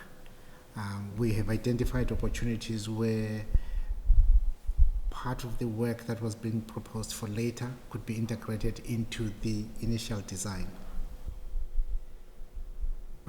Legacy Farms North Gas Lamps, we included in the packet the explanation from Roy McDowell, dated July 7, 2023, explaining that they initially looked at a solution that they felt going forward would not be sustainable in the long term.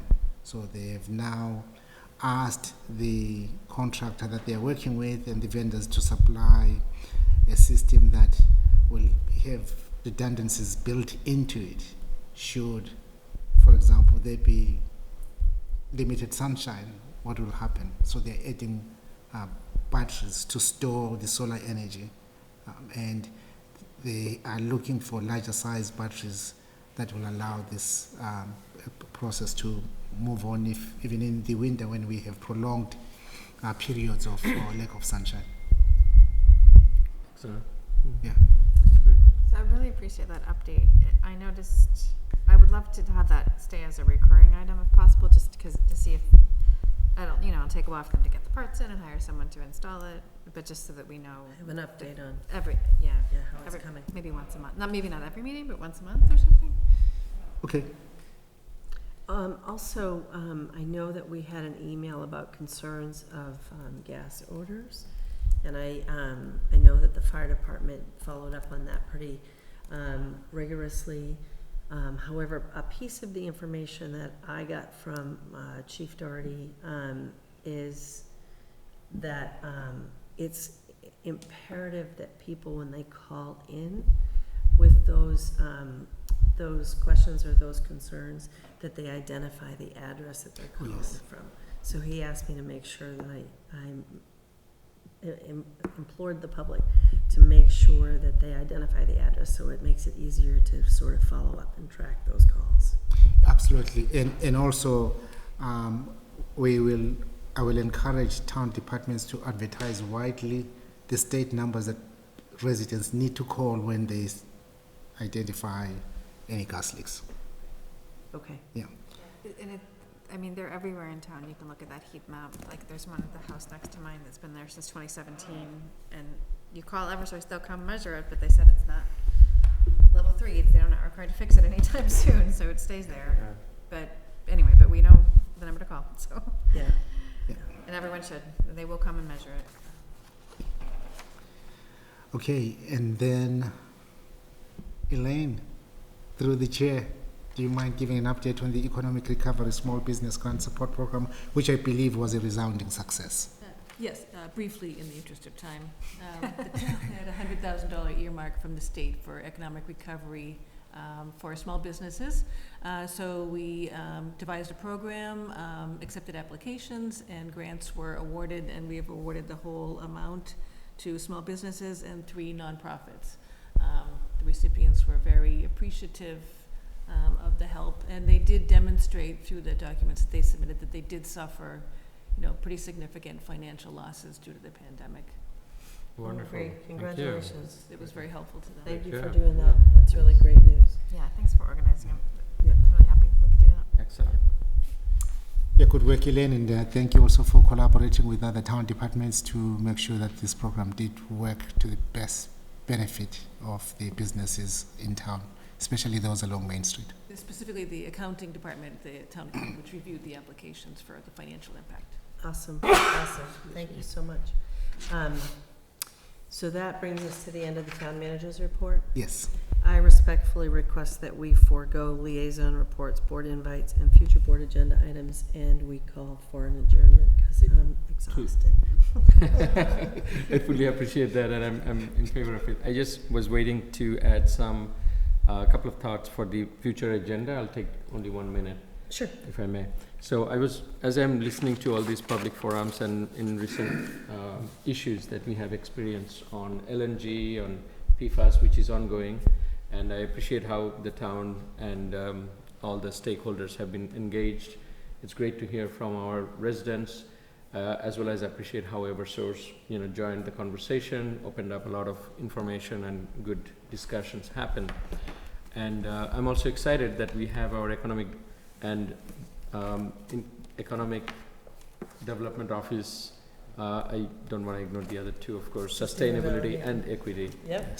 So it's an exciting new space that's opened up. What I am thinking, and this is a food for thought, I'm just sitting the thought, and I would like to see it in one of the future agendas to discuss more, to gather your all thoughts and how we can formulate it, is that this is probably a good time that we may start formulating some kind of body around these major issues, only because it would enhance the cause, help us with the transparency, bring more thought leadership, be more strategic and tactical. So maybe an advisory for the PFAS or clean water area, maybe an advisory for the LNG area, and one advisory for the economic and strategic path on that. Why? Because I think we have so many critical things hitting us at the same time, and I fully appreciate how the town administration is juggling all those, and how we are also hopefully trying to juggle among ourselves. But for having a more thorough, detailed engagement, research, analysis, and recommendations or advisory surfacing up through appropriate engagement with the town residents, who we know are pretty anxious to do more or hear more on some of these issues. I sometimes feel like that, because of all of these, we don't get to spend enough time or enough focus, even though we are doing our best. I fully appreciate that. It's not to undermine any of that. I think we are doing a lot of great work on PFAS and LNG oversight related. If we have those specific bodies, then we can have that engagement on a continued basis, and we can check back time to time and I think get, you need to put it on, just send it to Vizu to put it on the list. okay. Because sure. we'd have to discuss it. Yeah, Okay. absolutely. So I just wanted to put that, Yeah, put that on the radar. Yeah. Thank you. Yeah, absolutely. Okay. Madam Chair, I move to adjourn. I'll second it. Second. All those in favor by roll call vote, Amy? Amy Rodenbush, yes. Irfan? Really, yes. Kaiser Manan, yes. Euro Kramer, yes. Thank you so much. Thank you. It's only 10:10.